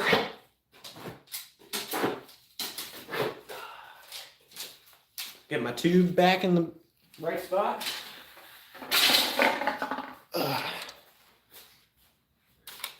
I'm a good friend. Well, I appreciate it. I try my best to be kind to everyone. So, hey, look, a bare shaft.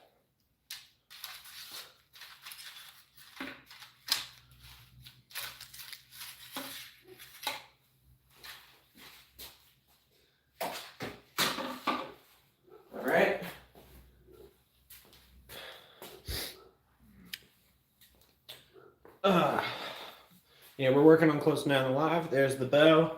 Let's get the case back opened up.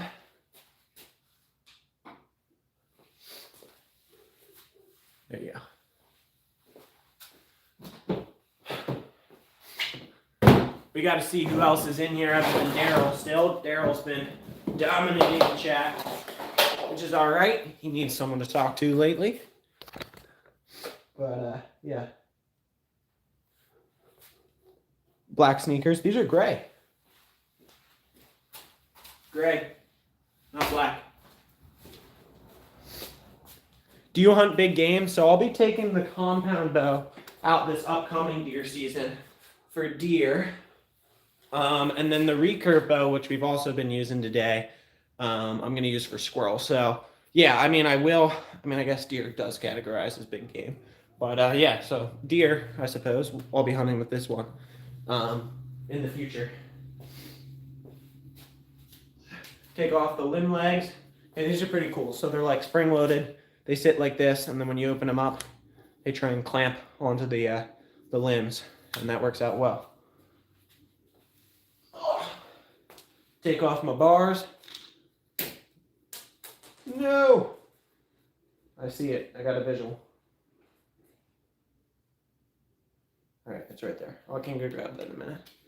Ever hunt caribou? I live in PA, so we don't have any caribou. But, yeah.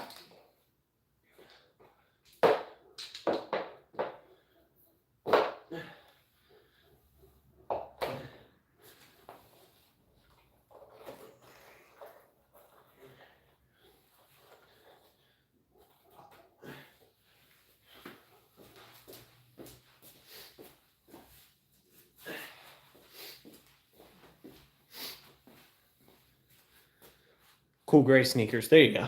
Right color this time. Yeah, so this has been a fun live, guys. Thanks for just hanging in here. It's been a pretty chill, relaxed live, which I really appreciate. Because my last 2 lives that I had, or the last 3 lives really, were gigantic lives. I think respectively 63,000, 92,000, and 51,000 views. Like huge, absolutely huge lives. Chat was flying all day. And as much as I appreciate the views, sometimes it's good to take a step back, have a more chill live. Where are you from? From Pennsylvania, southeastern Pennsylvania, United States. If you're out of country, I guess you might not know PA. But yeah, Pennsylvania, United States.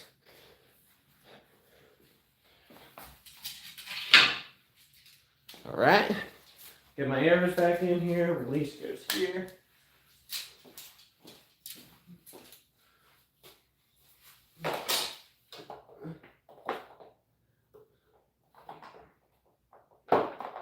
Pop the arrows back into the holders, that's what I'm doing down here. I would get up so you guys could see it, but I've got 1 arrow left, so too late. There we go. All right. Canada, the frozen north. Yeah, it's pretty cold here today. That's why we're in the garage and not outside. It's like 29, but I'm sure you guys are like 0 right now, Fahrenheit. So Celsius here, it's like -2. And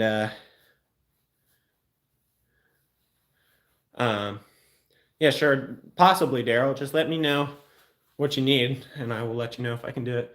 Yeah, I'm sure you guys are like, do you guys use Celsius or Fahrenheit or both? That's a good question. I don't know. I don't know what you guys use. Up in Canada. Close up the case.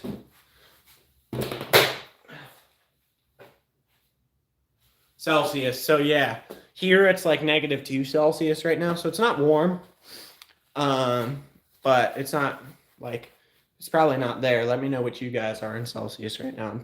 I'm sure it's probably like -14 or something. Maybe not that much. Maybe not that much. I don't know.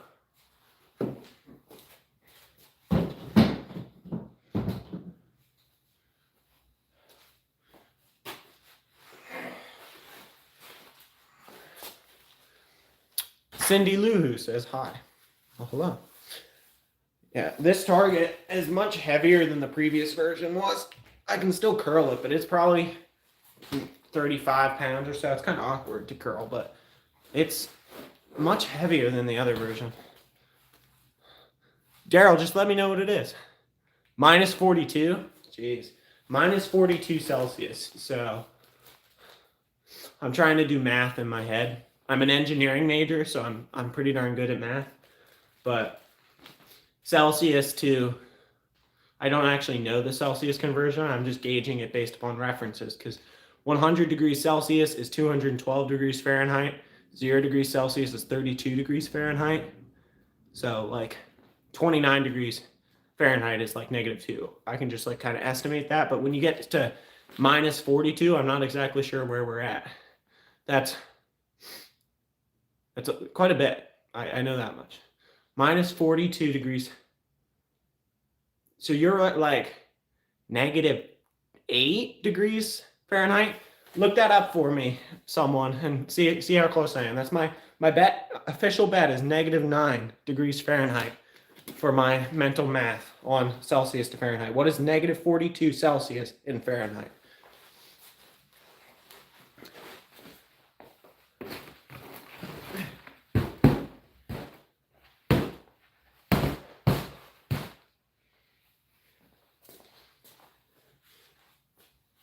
Actually, I might up it, but -9 is fine. -43.6 degrees Fahrenheit. Is that really? Did I do something wrong? Oh wait, Celsius is more, so it should be half that and then double. I guess that makes sense. If I did it the right way, I guess my estimate would have been closer to like 38 or 40. So, darn. Is that Arlen Barnes there? That might be Arlen Barnes. He like knows this. If that's who I think it is, that's my godfather, and he knows this stuff by heart. I think I was doing it the wrong way because Celsius goes quicker. Yeah.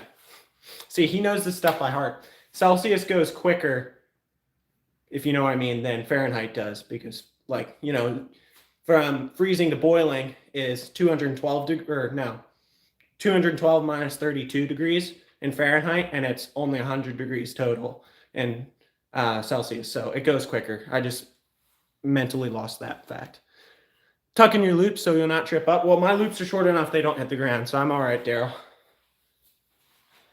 All right, I'm going to de-string the recurve bow. I'll show you guys how you do this. So there's a big end and there's a small end.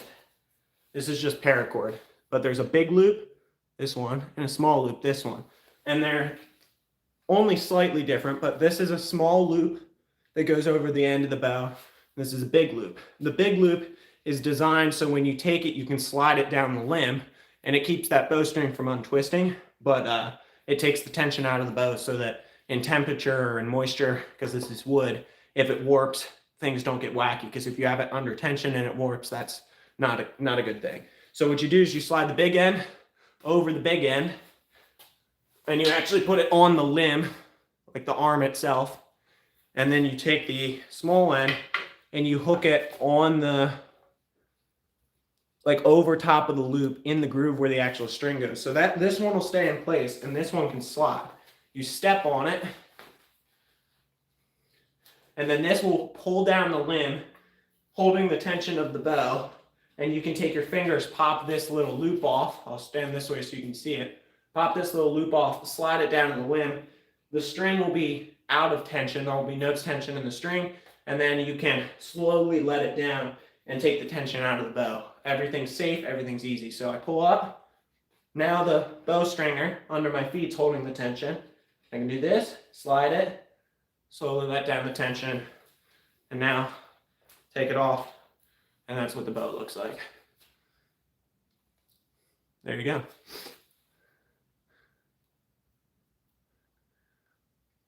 Daryl, I promise I'm good with the loops. I do lots of running, and I've never tripped over the loops in my shoelaces. All right. All right, so this goes back up on the hook over there.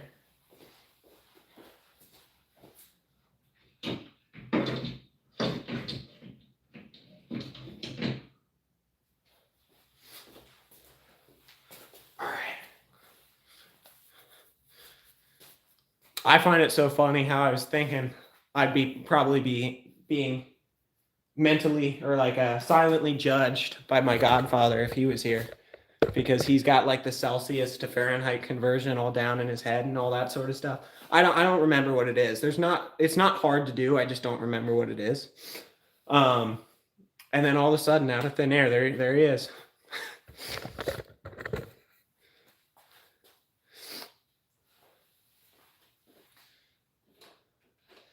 So we got 2 rods over here I took these to Valley Forge to fish with Bob from Anything Is Possible, friend of the channel, and also member.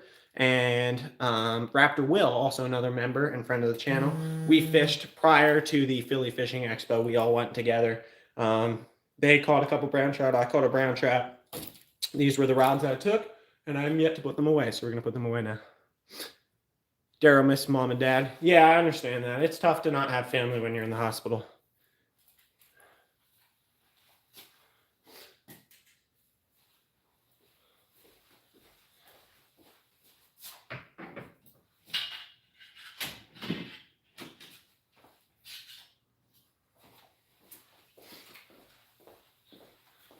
So my godfather, who was just in here, who I was just telling you guys is good at conversions, he's a real smart dude. And I don't know when I'm going to get him out because I got a lot of projects on the docket. But you guys should be excited because we have one that we filmed last year on our beach vacation. And yeah, that one's fun. He helped a lot with that. That project's going to be really, really fun to see. And I can't wait to get it out. I got a lot of other stuff that's going to come out before that. I think I'm going to kind of release it at the same time it was filmed last year, almost like a flashback, a 1 year ago flashback. So you guys will probably have to wait till May, June time before that one comes out. But you guys will be really excited. That was a fun video for sure. Victoria Irwin's in here. Hello.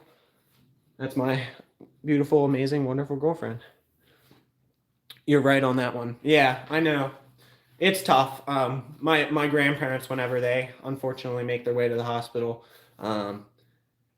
take a lot of comfort in having us close and having us come visit them. So I can only imagine how tough it is to have people not come visit you. Saving Grace Outdoors. Thanks for stopping in. We're just kind of wrapping up here. It's a cold. You probably don't even understand this word down in Florida. I think tell me if I'm right, you're in mid-Florida, not south, not north. I could be wrong, but that's what my memory says. But yeah, it's cold here today. It's like 29 degrees and it's dark. So we're in the garage. We were doing some fundamental, super short range practice with both the compound and recurve bow, just getting fundamentals, basics down, basics of aiming and hold and draw and all that, just focusing on really intensely on my shot process. A lot of people don't take the time to do the basics, but it's really important. So that's what we were working on today. And we just got the bows packed up and we're putting a couple things away as we close down the live. Let's see, what could I show Saving Grace that they'd like? Up here, up on the ceiling, is all my surf rods. I know. It's 34. Goodness. Yeah. South Georgia's supposed to be low 20s. Everywhere's cold today. Yeah. So what part of Florida are you in? Yeah, Northwest Panhandle. Okay. So you are further north than I thought you were. I thought you were a little bit further south, but still 34 in Florida is crazy. I don't know what the exact temperature here is, but man, that's much colder than I thought it would be down in Florida.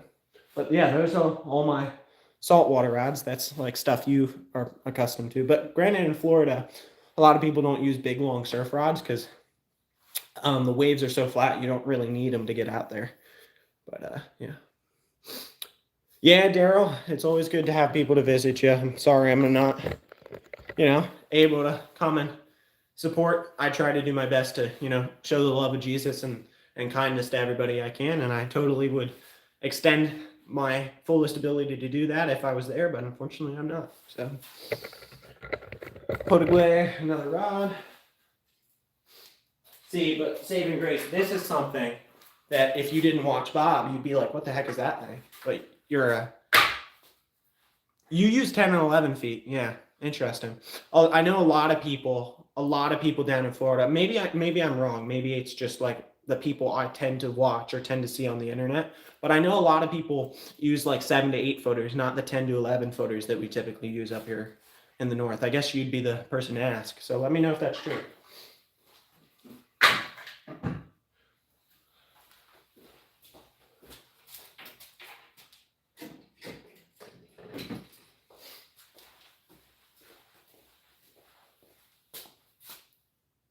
like that pole holder, the one up on the ceiling. Yeah, that was my dad's idea because I had a holder that I made out of PVC that I stuck right there, and it worked great. Like it did the job. The problem is when I got my bow. Imagine if there's a PVC holder here, my bow can't go right here. It went kind of like right here. And typically my mom parks her car there, and because of my bow being there up against the wall, you couldn't open the door the whole way. So it was like a whole fiasco. Like you couldn't get out of the passenger side of the car. My dad was like, well, we should just move that. So instead of having my PVC holder there and my bow case pushed further back, we put all the rods that were in that holder up on the ceiling, and now my bow can sit further up. So now it sits here, and we have no issues opening the passenger side of the car. Just depends on what you're fishing for. We got 9-foot we use too, yeah. What kind of fish do you get in winter? I have 4 species of fish on the board for 2026, not 5, 2026 this year. Oh boy, hold on. Phone's about to die, I need the charger. Give me 2 seconds.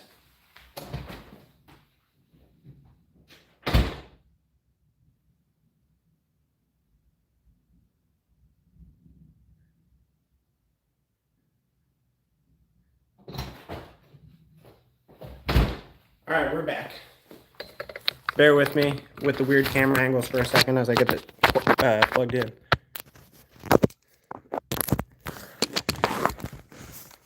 All right. We should be plugged in. Why is it not working?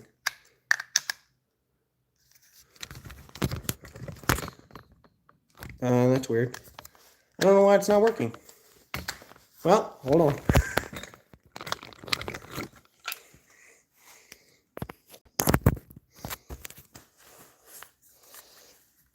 Bear with me, guys. I'm going to try and finish answering that question if possible.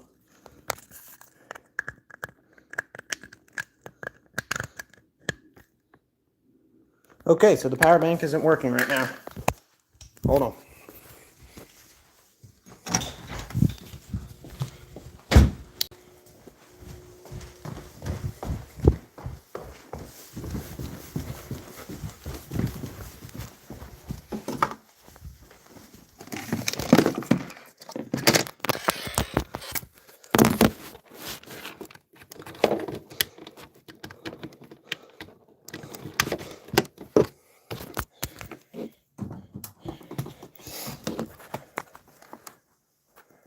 All right, scenery change. We've made it to my room. Yeah, so I've caught this year through the ice. I've caught a pickerel, a couple bluegill, and then no, it's only 3 species. Yeah, and then I've caught no. Yeah, it is 4 species. I've also caught a white sucker and a brown trout this year. So yeah, had to run up the stairs. Sorry about being out of breath. But yeah. Grew up in Indiana, so I've done my share of ice fishing. I miss it, really. Ice fishing's cool. It's definitely a cool thing to do. Hang out with you guys for a couple minutes. You guys, like, never see my room in videos, but I got lots of cool, like, anecdotes of stuff I've done on the channel in here. Lots of cool stuff. I'll have to show you guys some of it sometime. Like, up there on my shelf, that's a poster that my dad, like, green screened of me being a Jedi back in the day. Still have it. I was like, what year is that? I was 8, turned 8. But I've up on there, on my dresser there, I've got a bunch of the rockhounding finds I've got. And then back over there, that box hanging on the wall has a bunch of them as well. So, yeah. But yeah, I've caught white sucker and a brown trout, which is in a cold water creek. So the thing about winter fishing, there's 2 things you got to consider. Number 1 is that fish that are warm water or temperate, meaning they kind of don't care, they all kind of slow down. They eat smaller things. They move a little bit slower. So you have to keep that in mind when you're presenting baits in the winter. They're going to want it a little bit smaller. They're not going to want it moving super fast. And then things that will still kind of react and be active are what are cold water species. So cold water mountain runoff streams, if it's like that year round, you can go to those types of places and still have lots of good success, which is where I caught the white sucker and the brown trout. Trout are cold water species. They love the cold water. In fact, if water's too warm for them, they'll die. So in winter, the main tactics are look for cold water species and, have fun with them. Or if you're targeting warmer water species, you have to just slow down and use smaller stuff. Used to collect arrowheads and other rocks growing up. Yeah, I do a lot of that stuff. If I can find a power bank, so where I can move away from my desk where my charger is connected to, I will actually get up and show you guys some of it while I'm standing here, while I'm up here in the room. But yeah, I don't know if I have another power bank in the room. That's interesting. Oh, you know what I do have? I have both of my big flashlights actually can use reverse power. So if you plug in a charging cable to them and then you hook up the charging cable to something else, it then functions as a power bank, which is a really cool feature I've actually never used on either of them. My big headlamp that I use all the time and my big light both have that feature, but I don't know where I put my USB-C to USB-C cable. Let me look.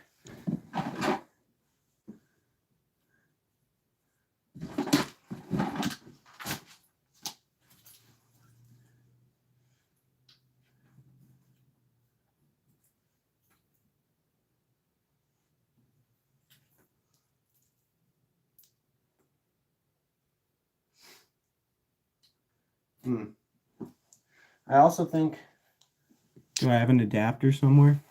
I don't know. This is weird. Never ice fished, but been curious about it.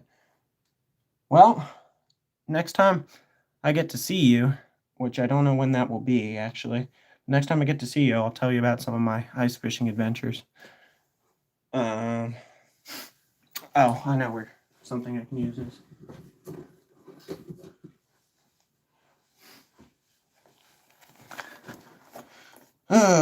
The things I do to get a charger plugged into my phone.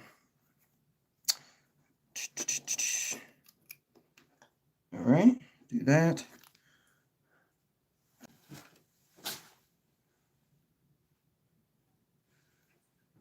Which one of these do we think is the best cable?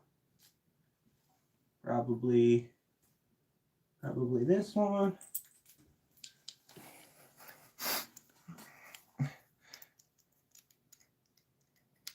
And then let's see if we can plug the phone in and get it to charge from my flashlight. Yes, we can. I've never used that feature, but it works. Here you go. We'll show you some of my rockhounding stuff. So, all right, let's see. This is always a good test to see how much knowledge I retain. This is a big piece of quartz. Actually, let's go get one of my other lights so that we can show you with some good lighting. So this is a big piece of quartz. And not that bright.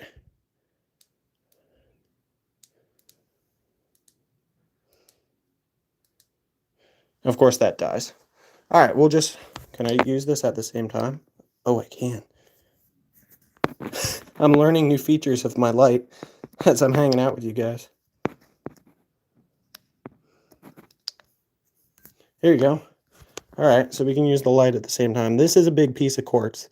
This is just kind of pure milky quartz. We found this along the Schuylkill River Trail, like along the Schuylkill River, just locally here in Pennsylvania. This was found actually by my sister, and she gave it to me as a gift. And this was found probably 10 minutes from my house. This, which is probably what Saving Grace is asking about, this is not black onyx. This is a piece of slag. I've done a whole video on like the history of slag. Essentially, slag is a byproduct of steel making.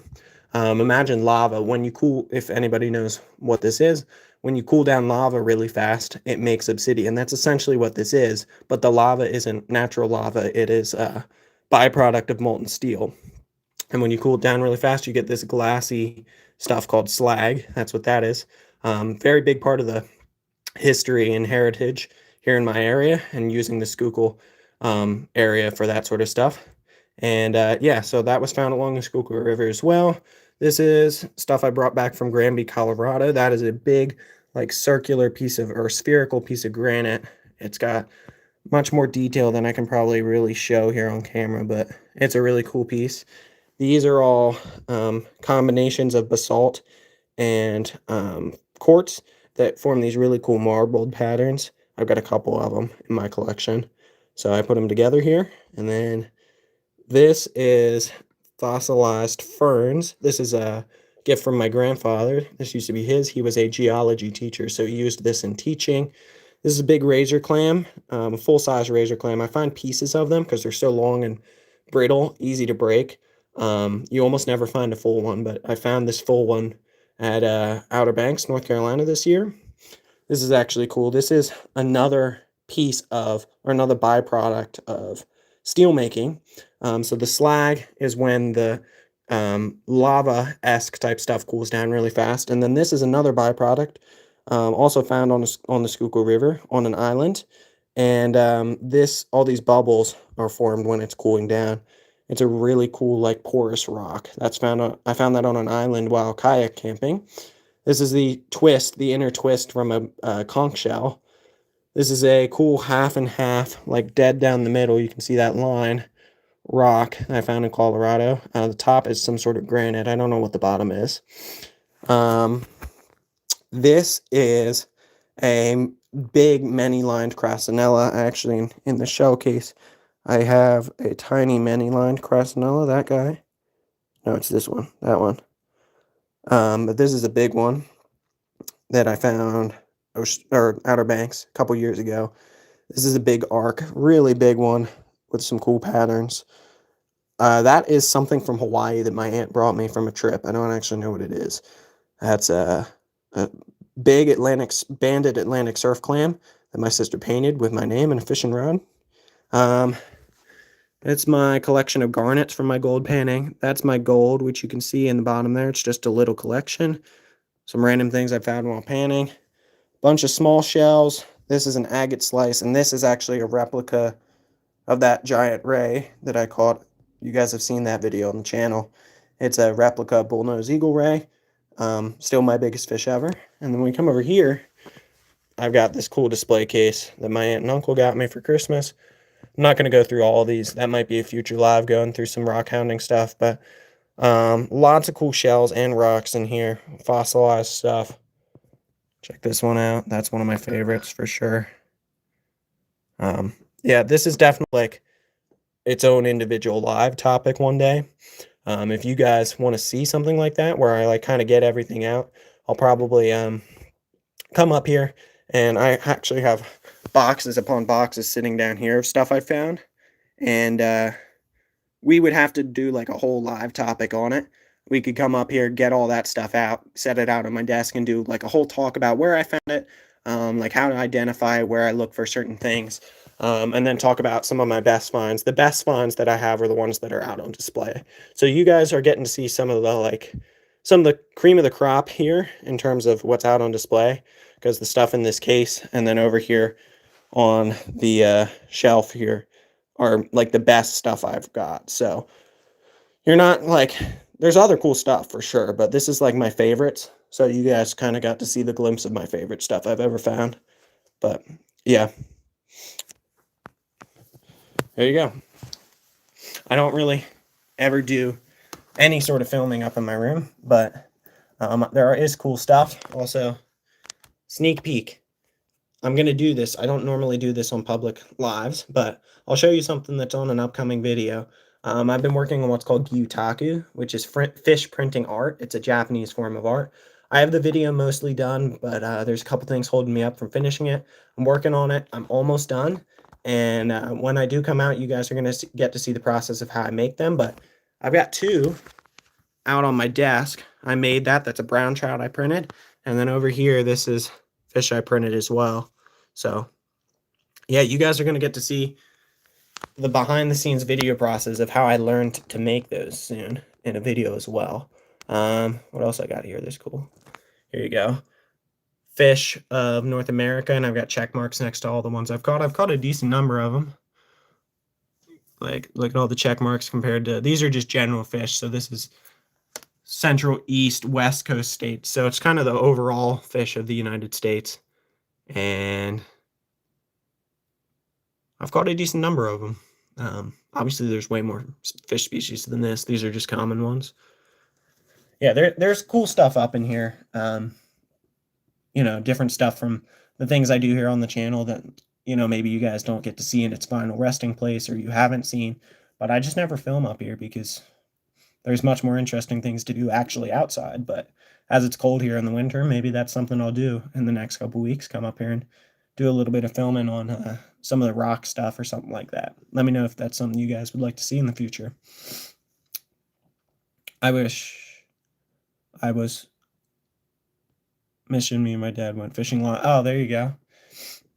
That's awesome. I do a lot of fishing on the channel. Most of you guys who are in here watching probably know that. But yeah, that's kind of where my outdoor journey started. I started with fishing and then ended up branching out into lots of things, obviously. But yeah, one of the next things I'm working on, edible mushroom stuff, that's coming as well. Can I come in garage? I might have something still laying out, but you can try. Let me know if there's something I need to move. I can go down and check. I might as well end the live because I'm just sitting here rambling. But yeah, I appreciate you guys for coming in. We had some good archery fundamental practice, just building the basics, maintaining the basics, whether it's firearms or whether it's archery or whether it's even something like a sport like football or anything like that. Like just working on the basics is always going to be a great tool to help you build up and continue to improve. And we got to do some of that and some other extraneous things as well. So I thank you guys for coming in. I'm going to close it down. I got some homework to do. Arlen Barnes there. My godfather will find this fun. I got some computer programming work to do with MATLAB today. I had my MATLAB class. Yes, I have a whole MATLAB class dedicated to solely MATLAB. My dad found that interesting, so you might as well. But I got some of that work to do, so gonna get to some homework, some other stuff. I appreciate you guys coming in, and yeah, I really enjoyed it. Hopefully you guys did as well. I will see you next time. Whoop, almost dropped it. See you guys.